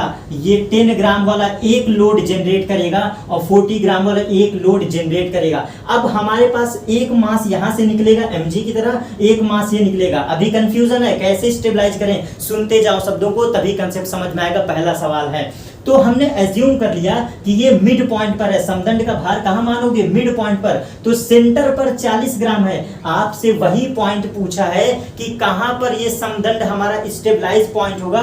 मतलब कि ये जो हमने समदंड को, ऐसा कौन सा मास होगा, ऐसा कौन सा पॉइंट होगा कि जहां पर हम एक एक्स्ट्रा फोर्स लगा के इस रॉड को उलट सकें। लास्ट में देखो उल्टाया जा सकता है, सवालों में लिखा हुआ है। तो हम ऐसा कौन सा पॉइंट माने इसके बीच में, जहां पर से हम इस पूरे एक सिस्टम को, जो ये वाला सिस्टम है, इसको एज अ फलक्रम एज्यूम करो। एफ का मतलब फलक्रम, और आपको समदंड में पता है समदंड में होता क्या है? एक फलक्रम होता है, साइड साइड लोड रखे जाते हैं। कुछ याद आ रहा है? लीवर का कॉन्सेप्ट वही है। तो ये हमारा बीच में एज्यूम कर लेंगे कि कहीं पे फलक्रम है। अब समझना मैं कहना क्या चाह रहा हूं। रॉड बहुत बड़ी थी, आपको उलटना है। उलटने के लिए आप किधर से फोर्स लगाओगे? जो 40 सेंटीमीटर बचा डिस्टेंस था वहां से फोर्स लगा के हम इसको क्या करेंगे? उल्टाएंगे। अब देखो हमारा सारा काम हो चुका है। ये कंफ्यूजन के लिए आपको गिवन था, सवालों के थ्रू आपको प्रैक्टिस करवा दूंगा। मेन क्या था? मिड पॉइंट पे 40 ग्राम और इसके एक कॉर्नर पर 10 ग्राम। अगर हम ऐसा एज्यूम कर लें कि फुल लेंथ 2 मीटर था, तो हाफ लेंथ सीधी सी बात है 1 मीटर हुआ। अब समझो यही पॉइंट पूछा है, आप कहां से ऑब्जेक्ट को उलट पलट कर सकते हो? तो फलक्रम के अबाउट ही तो बॉडी रोटेट करती है, फलक्रम के ही तो अबाउट बॉडी रोटेट करती है। तो यहीं पर हम क्या करेंगे कि ये 40 ग्राम से, अगर ये पॉइंट 40 ग्राम से x डिस्टेंस मान लेते हैं, x डिस्टेंस ध्यान से समझना। अगर ये 40 ग्राम जो है ये इस फलक्रम से x डिस्टेंस पे है, तो खुद एज्यूम करो ये डिस्टेंस क्या हो जाएगी? तो ये डिस्टेंस 1 माइनस एक्स। क्या ये बात समझ में आ रहा है? क्यों लगा रहे हैं हम? क्योंकि टॉर्क बराबर फोर्स क्रॉस डी कब लगता है? किसी एक पॉइंट के अबाउट जब बॉडी रोटेट करती है तभी तो टॉर्क का कॉन्सेप्ट आता है। तो बॉडी किसके अबाउट रोटेट कर रही है? इस पॉइंट के अबाउट। तो अब हमारा सारा खेल हो चुका है, बस इक्वेशन लगाना है।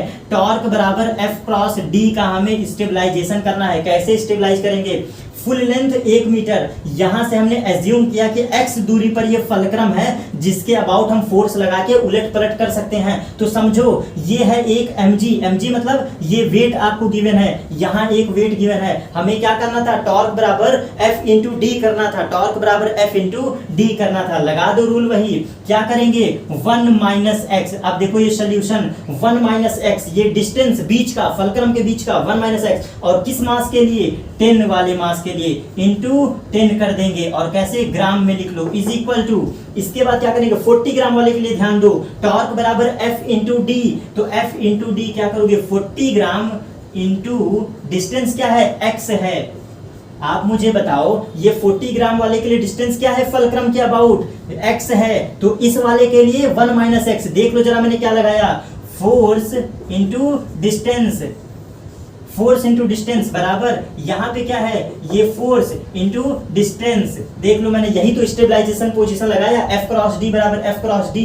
बस समझना ये था कि कैसे हम लगाएं। फलक्रम के अबाउट लगता है टॉर्क का फॉर्मूला, और इसी को सॉल्व कर लो।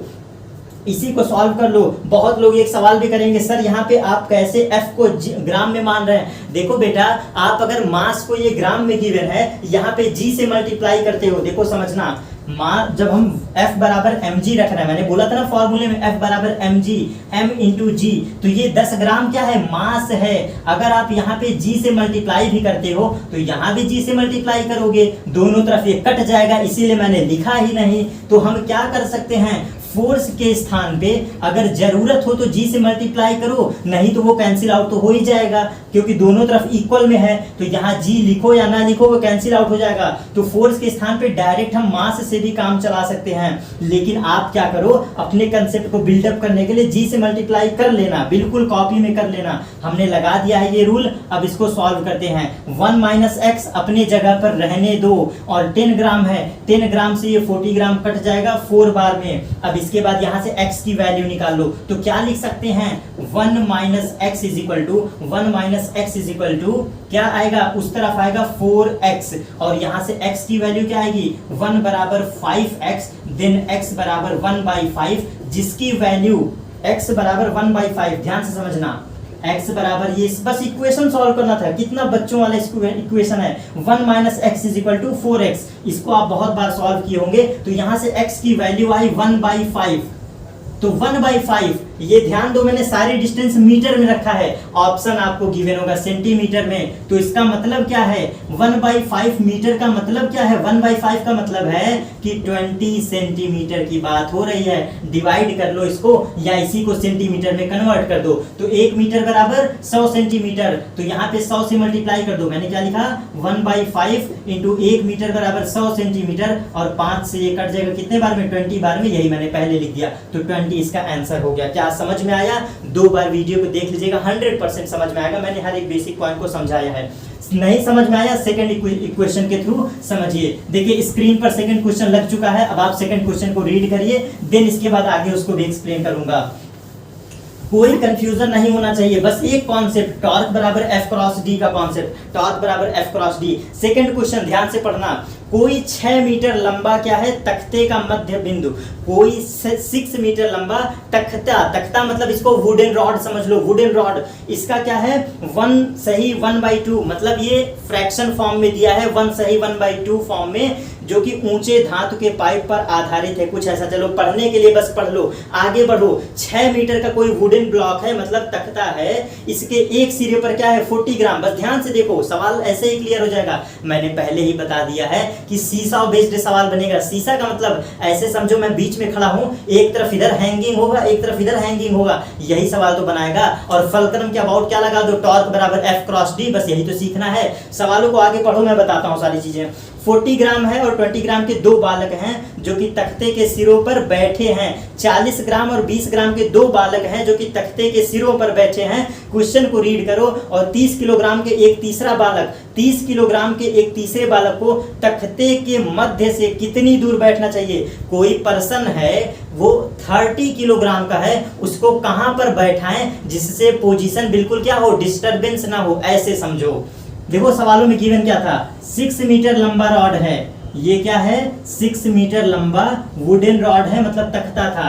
एक तरफ बैठे हैं कितने मास वाले हैं, एक तरफ बैठे हैं 40 ग्राम वाले, एक तरफ बैठे हैं 40 ग्राम और एक तरफ बैठे हैं 20 ग्राम, ऐसे समझो। एक तरफ बैठे हैं 20 ग्राम, मतलब ये तख्ता था। देखो सवालों में क्या कंफ्यूजन था, एक तरफ 40 ग्राम एक तरफ 20 ग्राम। अब इसके बाद देखो हम क्या करेंगे, बिना सोचे समझे, क्या कहा है इसने कि कोई 30 ग्राम का कोई तीसरा छात्र है, वो कहाँ बैठना चाहेगा, ऐसे समझो। 2 के बीच में कहीं फलक्रम होगा, पहले ही अज्यूम कर लो, वो फलक्रम हमारा मान लो कहीं बीच में है। ये हर सवाल फलक्रम पर ही बेस्ड होगा, क्योंकि यहाँ पे 2 लोग साइड साइड टंगे होंगे, टॉर्क फार्मूला लगाने के लिए मजबूरी है, सवाल की मजबूरी है, वो ऐसा ही सवाल देगा, ठीक है ना। तो ये बताओ मुझे, जब ऐसा कभी सिस्टम होता है तो हम क्या एज्यूम करते हैं, ये फलक्रम हम मिड पॉइंट पे ही मानते हैं ना, इस फलक्रम को हम मिड पॉइंट पर ही मानते हैं ना। तो देखो मैं फिगर में दिखाने के लिए मिड में मान भी लेता हूँ। 2 लोग टंगे हैं तो फलक्रम हमारा बीच में एज्यूम करोगे, तो जब बीच में एज्यूम किए तो ध्यान से समझना, ये लेंथ हो जाएगा 3 मीटर, ठीक है, और ये लेंथ हो जाएगा 3 मीटर, ठीक है ना। ये सिस्टम बिल्कुल जनरल था, सवालों में गिवन है, मैंने कुछ नहीं किया है। फलक्रम बीच में आएगा तभी तो हम टॉर्क का कंसेप्ट लगाएंगे। अब समझो 20 ग्राम है, इसके साथ जी जाएगा, और ये 40 ग्राम है तो इसके साथ जी जाएगा। अब आगे चलो, इसके बाद हम क्या एज्यूम करेंगे कि जो तीसरा पॉइंट था, वो जो तीसरा बच्चा था कहाँ बैठना चाहेगा, तो वो तीसरा बच्चा यहां से x डिस्टेंस पर कहीं भी बैठ जाए।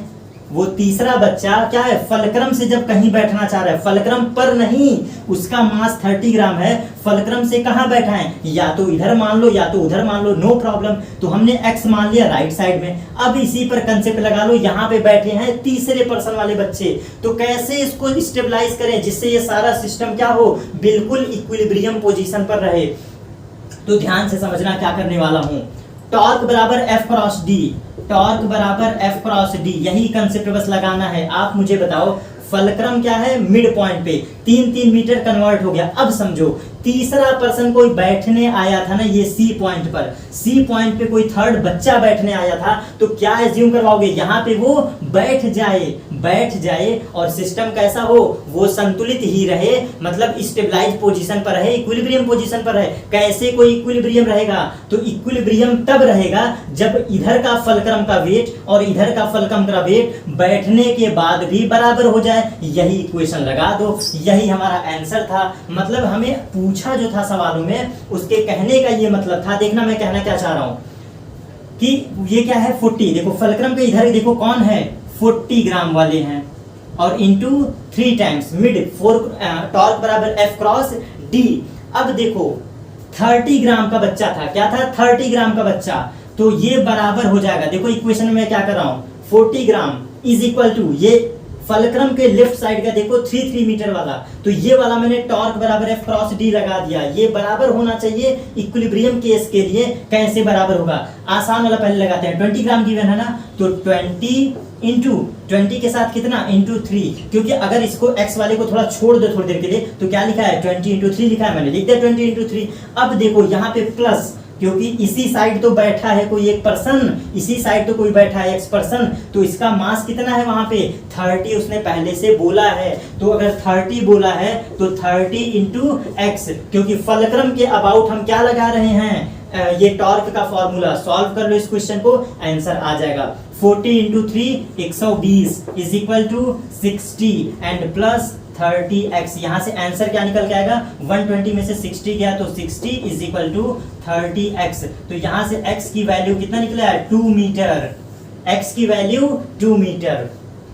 ठीक है, ये आई होप समझ में आएगा। बस यही कंसेप्ट समझो, फलक्रम के अबाउट आप सवालों को पढ़ो, वो ये आप ध्यान दो कि उसने वैल्यू क्या क्या गिवन है। मैंने तो पहले ही आप लोगों को कीवर्ड बता दिए मेरे प्यारे बच्चों, बस समझ का फर्क है। इसी सवालों को प्रैक्टिस कर लेना। मान लो अगर थोड़ी मोड़ी आप में कमी है तो आप बस प्रैक्टिस कर लो, 2 बार सवालों को लगा लो। सेम ऐसे सवाल पूछे गए हैं पॉलिटेक्निक में, और ये मैं हल्के सवाल नहीं उठाया हूं, ये बहुत ही टफेस्ट सवाल। मानता हूं मेरे लिए आसान है, बट आपके लिए बहुत टफेस्ट सवाल है, और मैं पूरी कोशिश कर रहा हूं आपको समझा सकूं। बस सवालों को बार बार देखो और रिपीट कर लेना। 100% श्योर आप कोई सवाल गलत करके नहीं आओगे। बस आप खुद सोचो मैं कंसेप्ट क्या लगा रहा हूं। सवालों को पढ़ो, पढ़ने के बाद फलक्रम बना दो, लोड बना दो, कौन कौन एक साइड है, तीसरा कौन बैठने आया, और उसी को टॉर्क बराबर F क्रॉस D से संतुलित कर दो। देखो यहाँ पे कैसे संतुलित होगा, ये वाली पूरी दूरी, लेफ्ट साइड में ध्यान दो, ये वाली पूरी दूरी जब बराबर हो जाएगा, इधर बैठने के बाद दोनों लोगों का योग, देखो यही है ना, 20 ग्राम पहले सवालों में गिवन था, इंटू 3 कर दिए, और थर्ड बच्चा कौन बैठने आया था, C बैठने आया था, तो इसके लिए हमने क्या कर दिया, 30 इंटू एक्स कर दिया, क्योंकि यहाँ पे 30 ग्राम बैठेगा, इसका मास सवालों में गिवन है कि 30 ग्राम का बच्चा बैठेगा, तो उसके लिए हमने x डिस्टेंस एज्यूम किया था कि वो फलक्रम से x डिस्टेंस पर अगर बैठेगा तो ये संतुलित होगा। तो संतुलित के लिए क्या है, पूरा वेट बराबर पूरा वेट, ये इक्वेशन लगा दिए, आंसर आ गया। ठीक है, नेक्स्ट सवालों पे चलते हैं। नेक्स्ट सवाल हमारा है कि कोई एक समदंड है, जब तक हम इसको इरेज करते हैं, सेकंड आपके सॉरी मतलब स्क्रीन पे अब लग गया है, अब आप स्टडी करिए, देन हम थर्ड क्वेश्चन के बारे में सोल्यूशन बात करेंगे। तो थर्ड क्वेश्चन अच्छे से पढ़ लीजिए, क्या लिखा है आपके साथ, हम भी स्टडी करते हैं। कोई समदंड है जो कि 2 मीटर लंबा है, कोई समदंड 2 मीटर लंबा है, एक सिरे पर, उसके एक सिरे पर, देख लो कितना गजब का है। बस देखो जो इंग्लिश मीडियम वाले हैं सोचेंगे सर हिंदी में बोल रहे हैं, बेटा बड़ी बहुत क्वेश्चन ढूंढ कर ले आया हूँ। सवालों में क्या हुआ था कि इंग्लिश के क्वेश्चन मिल नहीं रहे थे, और बस आप कंसेप्ट सीखो, मैं समझा क्या रहा हूँ, कंसेप्ट सीखो। दो आपको हैंगिंग पॉइंट दे देगा, कोई सा भी हैंगिंग पॉइंट, एक लोग वहां लटक रहे होंगे, एक लोग यहाँ लटक रहे होंगे, और वो गिवन मास होगा, या तो वेट बोलेगा या तो मास बोलेगा। ठीक है, चलो आगे चलते हैं। तो सवाल क्या था, एक समदंड 2 मीटर लंबा है, एक सिरे पर 40 किलोग्राम का भार लटकाया जाता है, तो वह उस सिरे से 20 सेंटीमीटर दूर पर संतुलित हो जाता है। दंड का भार पूछा है। क्या बोल गए सर, 2 मीटर। देखो आपके साथ पढ़ता हूं, आपके साथ लगाते चलता हूं, सवालों को स्क्रीन पर लगा है, आप लगातार पढ़ लो जिसको कंफ्यूजन है। 2 मीटर लंबा समदंड है कोई, चलो बनाते हैं। 2 मीटर हमारा कोई लंबा समदंड है, मतलब समदंड मतलब शीशा है, शीशा। आप झूला झूले हो ना, अच्छा एज्यूम चलो, जितना सवाल मैंने लिया है शीशा समझते हो, जो बीच में ऐसे झूला होता है, एक लोग इधर बैठे होते एक लोग इधर, ऐसे ऐसे उठता है, याद करो बचपन में झूले, वही है समदंड का मतलब, वही होता है। ठीक है, तो ये क्या कह रहा है, एक समदंड है जबकि एक सिरे पर 40 किलोग्राम का भार लटकाया था। कोई भी एक सिरा मान लो, जो आपको अच्छा लगता हो, एक सिरा मान लो, ये 40 किलोग्राम का 40 ग्राम का भार है। अब एक चीज समझना, भार है तो ये वैल्यू सीधा सीधा रख दो, वेट के बारे में बात किया है। ठीक है, तो हम क्या करेंगे, जब भार लिखा हो, क्या लिखा हो, किलोग्राम भार, क्या लिखा हो, किलोग्राम भार, शब्द पकड़ना। आप में लिखा होता है वेट, इंग्लिश वाले बच्चे इस शब्द को पकड़ लें, ये छोटा सा कॉन्सेप्ट है, बड़ा अच्छा। वेट जब जब लिखा हो सवालों के मास के पहले, तो यहाँ पे मल्टीप्लाई जरूर करना जी से। और हिंदी मीडियम वाले बच्चे, अगर भार लिखा हो किसी मास के साथ, तो जी से तुम भी मल्टीप्लाई कर देना। तो यहाँ पे हम जब मास रखेंगे तो अब की बार जी से मल्टीप्लाई करके रखेंगे, हर सवालों में नहीं था इसलिए हमने नहीं रखा, यहाँ पे बोला है सवालों में क्लियरली, इसलिए रखना पड़ेगा, मैंने बता दिया। बेसिक कंसेप्ट है, बिल्कुल बच्चों वाला कंसेप्ट है। तो ये क्या है, 2 मीटर का लंबा समदंड है, और ये 40 किलोग्राम, पता है ये 40 ग्राम किससे, फलक्रम पॉइंट कहीं होगा, फलक्रम हमेशा बीच में होता है। तो ये हुआ क्या है, फलक्रम से समदंड 2 मीटर लंबा ढेर सारा था, जो भी हो 2 मीटर लंबा समदंड है। ये 40 ग्राम जो है वो कितने दूरी पर है, 20 सेंटीमीटर का, सवालों में लिखा है ये उस सिरे से 20 सेंटीमीटर दूर है, मतलब ये इसने पहले बोल दिया है ये 20 सेंटीमीटर है। फलक्रम से इसकी डिस्टेंस 20 सेंटीमीटर, अभी समझना आगे बताने वाला हूं। और दूसरे तरफ कितने मास लटक रहे हैं, 20 क्या मास है, हाँ, और दूसरे तरफ का ही तो पूछा है आपसे, दूसरे तरफ का मास ही तो आपसे पूछा है। तो यहाँ पे एज्यूम करेंगे mg, हमें नहीं पता है, यही तो हमें मास निकालना है, g से मल्टीप्लाई करके निकाल लेंगे। तो ये डिस्टेंस आपको गिवन है कितना, 80 सेंटीमीटर। कहोगे सर ये कैसे आप जान गए, आप मुझे बताओ, हमें पढ़ाई किधर की करनी थी, 2 मीटर लंबा समदंड था, इसको और बड़ा कर देते हैं, ये 2 मीटर लंबा समदंड था, आई डोंट नो क्यों इसने इतना बड़ा दिया है, 2 मीटर लंबा समदंड था। कहा क्या उसने, कहा ये कि 40 ग्राम वाला 20 सेंटीमीटर दूर पर क्या हो जाता है, स्टेबलाइज होता है, यही तो है हमारा फलक्रम, फलक्रम स्टेबलाइज यहाँ हो गया। तो आप मुझे बताओ, पूरी लेंथ है 2 मीटर, तो उस 2 मीटर का आधा क्या होगा, यहीं पर तो वो संतुलित होगा मास। ध्यान दो क्या पूछा है सवालों में, mg ही तो पूछा है, और कुल मास ही तो बीच में संतुलित होता है, कुल मास ही तो बीच में संतुलित होता है। क्या कहा है, समदंड कहाँ संतुलित होगा, तो समदंड का भार हम सेंटर पे मानते हैं, वो सेंटर mg है, तो खुद समझो फुल लेंथ 2 मीटर, तो इसके इधर रह गया 1 मीटर। ये वाली पढ़ाई हमें पढ़नी ही नहीं है, हमें पढ़ाई इधर वाली पढ़नी है। तो बचा कितना, 80 सेंटीमीटर प्लस 20 सेंटीमीटर बराबर 1 मीटर। यही तो मैंने पहले लिखा है सवालों में, यही नया कंसेप्ट था। फलक्रम तो हमारा बीच में आएगा ही आएगा, बट इसमें सवालों में क्या कहा था, mg जो हमें रखना था वही निकालना था, फाइंड आउट करना था। और इस पूरे समदंड के 2 मीटर समदंड के एक कॉर्नर पे 40 ग्राम पहले बैठ गया, ऐसे समझो, सवालों को पढ़ो। 2 मीटर ऐसे लंबा समदंड था, एक सिरे पर पहले कोई बैठ गया, कौन बैठ गया, पहले बैठ गया, कितना, 40 ग्राम। तो कहा क्या कि इस समदंड का मेन भार बताइए जिससे ये संतुलित हो जाए। तो पूरे समदंड का भार सेंटर पर ही तो मानोगे, और सेंटर पर जब mg मानोगे तो जाहिर सी बात है अभी फलक्रम को थोड़ी देर के लिए नेग्लेक्ट कर दो। तो जब हमारा बड़ा सा समदंड है, सेंटर पे mg है, तो खुद समझो mg से इधर के सेंटर के लिए 1 मीटर, mg से उधर के लिए 1 मीटर। तो ये वाली पढ़ाई तो हमें पढ़ना ही नहीं है, क्योंकि ना इसके उधर जाना है, ना कोई यहाँ पर टंग रहा है। तो यहाँ हम क्यों लगाएं, यहाँ हम क्यों टॉर्क वर्क का फॉर्मूला लगाएं, हमारा सारा सिस्टम इधर वर्क कर देगा। कैसे? क्योंकि 20 सेंटीमीटर की दूरी पर ये हमारा फलक्रम गिवन है और 80 सेंटीमीटर दूरी पर मेन मास है। लगा दो यहाँ पे फलक्रम का फॉर्मूला और मास का फॉर्मूला। कैसे लगाएंगे?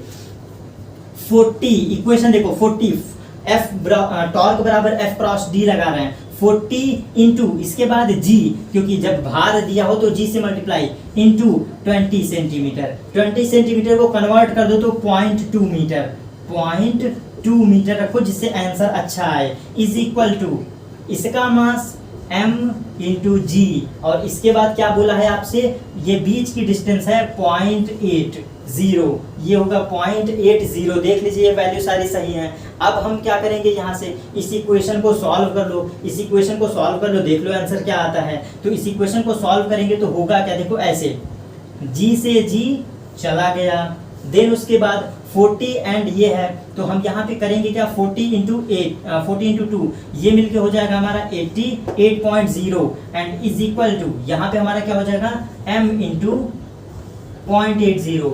यहाँ से सॉल्व करेंगे 8.0 इज इक्वल टू m बराबर इतना। इसको बिल्कुल पॉइंट के साथ सॉल्व करना है, तो यहाँ m छोड़ दो, मल्टीप्लाई में ये है, ये मल्टीप्लाई में 0.80 है, तो इसके बाद m बराबर 8.0 अपान 0.80 ये लिखा है। तो इसके लिए ऊपर 100 से मल्टीप्लाई होगा, क्योंकि इसका हटाना है तो ऊपर 100 और इसका हटाना है तो नीचे 10 से, क्योंकि 1 पॉइंट। अब देखो क्या कट रहा है आसानी से, 8 से 8 चला गया, 1 0 से 1 0 चला गया और 1 0 से 1 0 बचा क्या, मास बराबर 10 kg, मास बराबर 10 kg, ये आपका आ गया आंसर। सॉरी ये 10 ग्राम, सॉरी हर जगह हमने ग्राम रखा है तो ग्राम आएगा आंसर, ठीक है। तो ये हमारा क्या हो गया, 10 ग्राम हो गया। ये कंफ्यूजन सोचो, ये कितना सिंपल सा स्टेप था, एक स्टेप। ये तो बचपना मैंने किया है, ये तो आपको भी सॉल्व करने आता है, ये तो आपको भी सॉल्व करने आता है। मेन इक्वेशन 40 इंटू जी, 40 कहाँ है, ये 40 है, और ये बीच का डिस्टेंस जी कैसे आया, भार दिया था, और क्या है 0.2 मीटर, 2 मीटर, क्योंकि सारी डिस्टेंस मीटर में गिवन था इसलिए हमने मीटर में रख दिए, इज इक्वल टू mg। कहाँ है mg, mg इंटू 80 लगा दिए। इसी क्वेश्चन से मास का मान आप नहीं सॉल्व करते हैं, ये तो बेसिक मैथमेटिक्स है। इसके लिए हटाएंगे तो नीचे 10 से मल्टीप्लाई, इसके लिए हटाएंगे तो ऊपर 100 से मल्टीप्लाई, ये तो बिल्कुल बेसिक मैथमेटिक्स है, ठीक है। अब इसके बाद हम चलते हैं सबसे लास्ट क्वेश्चन पर। सबसे लास्ट क्वेश्चन आज का, वो भी आपकी स्क्रीन पर ये आ गया है, अब आप स्टडी करिए। 4th question and last question, इस क्वेश्चन को आप स्टडी करिए। ये क्वेश्चन के थ्रू, ये 4 क्वेश्चन जो मैंने पढ़ाया है फुल्ली प्रैक्टिस कर लीजिएगा, तभी आपको सवाल समझ में आएंगे फलक्रम पर बेस्ड। अभी और सवाल लगवाऊंगा इस पर, एक वीडियो आपको और मिलेंगे सवालों पर। लास्ट क्वेश्चन, 1.5 मीटर लंबा, 1.5 मीटर लंबा कोई एक खंबा है, ऐसे समझ लीजिए, खंबा सिर्फ आपको भटकाने के लिए बोला है। 1.5 मीटर लंबा कैसे मानोगे, मान लो कोई पोल ऐसे है, जैसे मेरा हाथ, ऐसे कोई खंबा है 1.5 मीटर। इसके बाद फिर एक सिरे पर क्या है, 150 किलोग्राम का भार लटकाया जाता है, और खंबे के दोनों सिरे पर 2 आदमियों के कंधों पर टिके हैं। मतलब सवालों को रीड करो, 1.5 मीटर लंबा एक खंबे के एक सिरे से 60 सेंटीमीटर दूरी पर 150 किलोग्राम का भार लटकाया गया है, और खंबे के दोनों सिरे पर 2 आदमियों के कंधों पर टिके हैं। मतलब समझो ये सिस्टम क्या कह रहा है, 1.5 मीटर कोई लंबा है, देखो ध्यान से समझना, 1.5 मीटर कोई लंबा खंभा आपको भटकाने के लिए है, वो हॉरिजॉन्टल खंभा है 1.5 मीटर का। इसके बाद क्या किया है, इसके सेंटर पर मिड पर 150 ग्राम, सॉरी क्या है 150 ग्राम का मास लटकाया गया है, बिल्कुल सेंटर पर। ध्यान से पढ़ो सवालों को, आप समझो ये कहना क्या चाह रहा है। 1.5 मीटर लंबा कोई खंभा है, एक सिरे से 60 सेंटीमीटर दूरी पर 1.5 किलोग्राम का भार लटकाया गया है। एक सिरे से, कोई भी एक सिरा ले लो, तो एक सिरा यहाँ से कितने दूरी पर, 60 सेंटीमीटर पर कौन लटक रहा है, 150 ग्राम का ये लटक रहा है। इसके बाद क्या बोला है, खंभे के दोनों सिरे पर 2 आदमियों के कंधे पर टिके हैं। मतलब ऐसा समझो, ये तो भार हमने लटका दिया, तराजू आपने देखा है, तराजू जिससे हम मास, वो क्या कहते हैं, मीजर करते हैं, ऐसे बीच में उठाते हैं और एक तरफ ऐसे झूला झूलता रहता है, वही सिस्टम है। ये कहा है कि 150 सेंटीमीटर बीच में हमने लटकाया है, मतलब यहाँ कोई लटक रहा है और यहाँ भी कोई लटक रहा है। इसका मतलब यहाँ पर कोई है नहीं बात किया है सवाल में, और यहाँ पर भी कोई है नहीं बात किया है। तो यही पूछा है कि इन दोनों का संबंध कैसे निकालें जिससे ये सिस्टम क्या हो, इक्विलिब्रियम पोजीशन पर आ जाए। तो सवालों को कैसे स्टडी करेंगे, देखो एज्यूम करना पड़ेगा हमें। क्या एज्यूम करना पड़ेगा, ऐसे समझो, बड़ा जबरदस्त सवाल है, बहुत ही जबरदस्त सवाल है। ये 60 सेंटीमीटर है ना, और ये 1.5 मीटर है, तो इसका मतलब ये डिस्टेंस कितना होगा, 90 सेंटीमीटर होगा, बिल्कुल कह सकते हैं। अब इसमें तो कोई कंफ्यूजन नहीं होना चाहिए। 90 एंड 60 मिलके तभी तो कितने होंगे, 1.5 मीटर तभी तो होंगे। तो ये हमारा क्या हो गया, 60 सेंटीमीटर एंड 90 सेंटीमीटर। अब जरा समझो, ये तो बेसिक है, फुल लेंथ है 1.5 मीटर, और इसके एक सिरे से 60 सेंटीमीटर पर कौन है, ये है पहले से, और बचा वाला क्या हो जाएगा 90 सेंटीमीटर। ये तो आपको पता है भाई, 1.5 में से 60 हटाएंगे तो 90 सेंटीमीटर बचेगा, कोई कंफ्यूजन नहीं। सवाल बड़ा इंपॉर्टेंट है, स्टार लगा रहा हूँ, इंपॉर्टेंट सवाल है। कितना जबरदस्त कंसेप्ट है, समझा रहा हूँ, फील करवाऊंगा। हुआ क्या है कि कोई रॉड था, ठीक, ऐसे समझो कोई रॉड था, सेंटर पर मास कितना है 150 ग्राम, मतलब उसको एज्यूम हमने क्या किया, पहले ही एक मास रख दिया, उसके सेंटर पर एक मास 150 ग्राम पर रख दिया। हमसे पूछा क्या है कि ये संतुलित रहे, इन दोनों कॉर्नर पर दो आदमियों के कंधे टिके हैं। सवाल को पढ़ो, कंधे टिके हैं, मतलब यहाँ पे कोई है सहारा देने वाला। तो जब सहारा देने वाला है तो क्या होता है, जब कोई सहारा देता है, आपने मूवी में भी देखा होगा, अगर बीच में कोई टंगा होता है तो बचाने के लिए क्या होता है, ऐसे ऐसे वो हिलते रहते हैं। तो ये सिस्टम उनको इक्विलिब्रियम चाहिए। कैसा कॉन्सेप्ट लगाएंगे, किसी एक कॉर्नर पर जिधर आपका मन करे, अगर आपने इधर mg मान लिया, mg मतलब m हमने एज्यूम किया, g हमारा क्या हो जाएगा, खुद से मल्टीप्लाई हो जाएगा। मास हमने एज्यूम किया तो ये g अपने आप मल्टीप्लाई हो जाएगा। कैसे, g मल्टीप्लाई हो जाएगा। अब समझना, हमें सिस्टम इस 150 ग्राम को ऐसे कन्वर्ट करना है कि एक मास यहाँ भी हम रख सकें और एक मास यहाँ भी रख सकें। देखो मैं जादू करने वाला हूँ, क्या आपको समझ में आता है, m-150 इंटू जी। क्या मैं सही लिखा हूं? अगर मेरे नजरिए से देखो तो इसका टोटली मास अब भी वही है। हम क्यों किए, क्योंकि ये फलक्रम है, क्योंकि ये फलक्रम है, और ये फलक्रम क्या कर रहा है, इस फलक्रम के अबाउट ही तो ऐसे ऐसे बॉडी रोटेट हो रही है। तो देख लो कॉन्सेप्ट, अगर हमें मास नहीं गिवन था, आप यम एज्यूम करोगे तो इस कॉर्नर पे सब कुछ कैंसिल आउट होने के लिए यही प्रोसेस तो लगाओगे। संदेह है तो चेक करके देख लो, mg कौन सा, ये वाला mg प्लस इसको मल्टीप्लाई करो mg और इसके बाद -150g। क्या मेरी बात समझ में आए, mg प्लस mg -150g। तो यहाँ पे होगा क्या, अब मुझे बताओ जरा सा, मास m है, जो इधर मास रखोगे वो क्या हो जाएगा 150 माइनस, मतलब टोटल में से आपको करना है 150 माइनस m। सॉरी ये लाइन गलती से मिस्टेक हो गया, 150 ऐसा समझो, अगर पूरा भार हमें अंततः 150 ले आना है, ये 150 सवालों में गिवन है। अगर तुम एज्यूम करते हो mg तो g अपने जगह पे है, m से मतलब है। अगर यहाँ m रखते हो तो यहाँ वाला मास ऑटोमेटिकली क्या हो जाएगा, कुल में से घट जाएगा, 150 में से m घट जाएगा। अब जरा देखो mg लिखे, ये mg है, और इसके बाद हमें इस लाइन को क्या करना था, मल्टीप्लाई करना था। तो 150g और माइनस mg। अब जरा देख लो, mg से mg कट गया, बचा क्या 150g, और ये 150g क्या है, यही तो है, यही तो है। क्या सिस्टम समझ में आया, क्या मेरी बातें समझ में आई? मतलब ये सवाल नए टाइप का था, नए कॉन्सेप्ट का था। क्या रूल था, कोई रॉड था, बीच में मास लटका दिया 150 ग्राम का, पूछा कि इस कॉर्नर और इस कॉर्नर पर क्या मास रखें जिससे सिस्टम इक्विलिब्रियम पे हो जाए, स्टेबलाइज पोजीशन पर हो जाए। तो ये फलक्रम एज्यूम कर लो, फलक्रम के एक कॉर्नर पर mg माने तो दूसरा कॉर्नर वाला 150 माइनस m देन g होगा। यही इस लाइन की खास बात थी, यही इस सवाल का सबसे मोस्ट इंपॉर्टेंट लाइन था। अगर आप इधर m मानते हो तो उधर क्या हो जाएगा 150 माइनस m। अगर यहाँ m माने तो यहाँ 150 माइनस m, तो आप कुछ भी कर सकते थे। देखो है क्या, अगर आप यहाँ पे m माने हो इंटू जी हो गया, तो इधर साइड क्या हो जाएगा 150, टोटल में से घटेगा 150 माइनस m इंटू जी। और अब लगा दो टॉर्क का पोजीशन, अब लगा दो टॉर्क रूल। टॉर्क रूल क्या कहता है, F क्रॉस D का मल्टीप्लिकेशन। फलक्रम कहाँ है, ये है। आंसर हमारा आ चुका है, आंसर हमारा आ चुका है। m इंटू जी, सवालों को देखना ये स्टेप। mg कौन सा, ये वाला मास mg, बीच का डिस्टेंस 0.6 मीटर।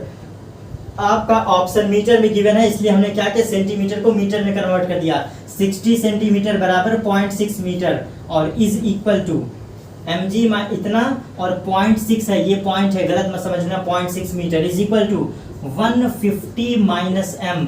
ये सिर्फ और सिर्फ मास है और g से मल्टीप्लाई किए हैं तो यहाँ चला आएगा g।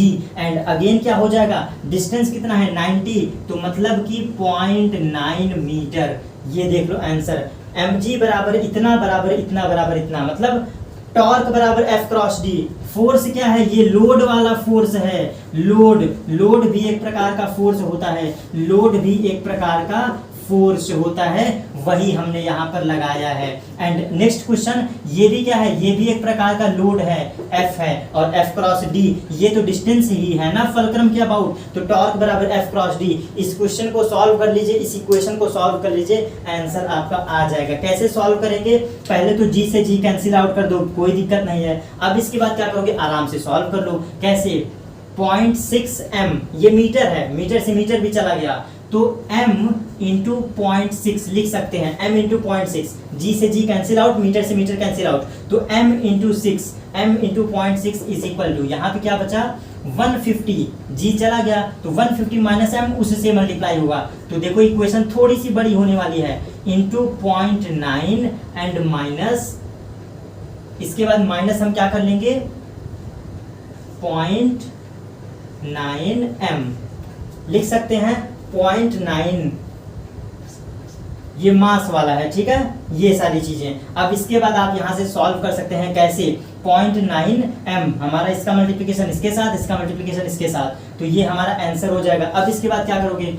इसी इक्वेशन को हम क्या करेंगे, सॉल्व कर लेंगे, मतलब बस इस इक्वेशन को सॉल्व करना है, आंसर आपका निकल कर आ जाएगा। ओके, तो ये था हमारा आज के इस बेसिक सवालों के बारे में। ये थे हमारे 4 सवाल जो कि जबरदस्त, हल्के में मत लेना मेरे प्यारे स्टूडेंट्स, हल्के में सवाल मत लेना, क्योंकि ऑलरेडी आप जानते हैं कि मेरा कंसेप्ट थोड़ा सा टफेस्ट होता है। और आप बेशक पढ़ते अपने तरीके से या थोड़ा मेहनत करते तो ये कॉन्सेप्ट नहीं समझ पाते, जो मैंने टॉर्क क्रॉस एफ का रूल बताया। डायरेक्ट सवाल लगाए जाते हैं, डायरेक्ट आपको सिखाए जाते हैं, बट कॉन्सेप्ट कोई नहीं सिखाता है। बस यही कॉन्सेप्ट लगाना था, कहीं पर भी 2 मास लटक रहे हों तो टॉर्क बराबर एफ क्रॉस डी का कॉन्सेप्ट लगाना, अबाउट किसके, फलक्रम के अबाउट। मिलेंगे फिर इसी सवालों के साथ, इन्हीं तरह के सवालों को आप प्रैक्टिस करें।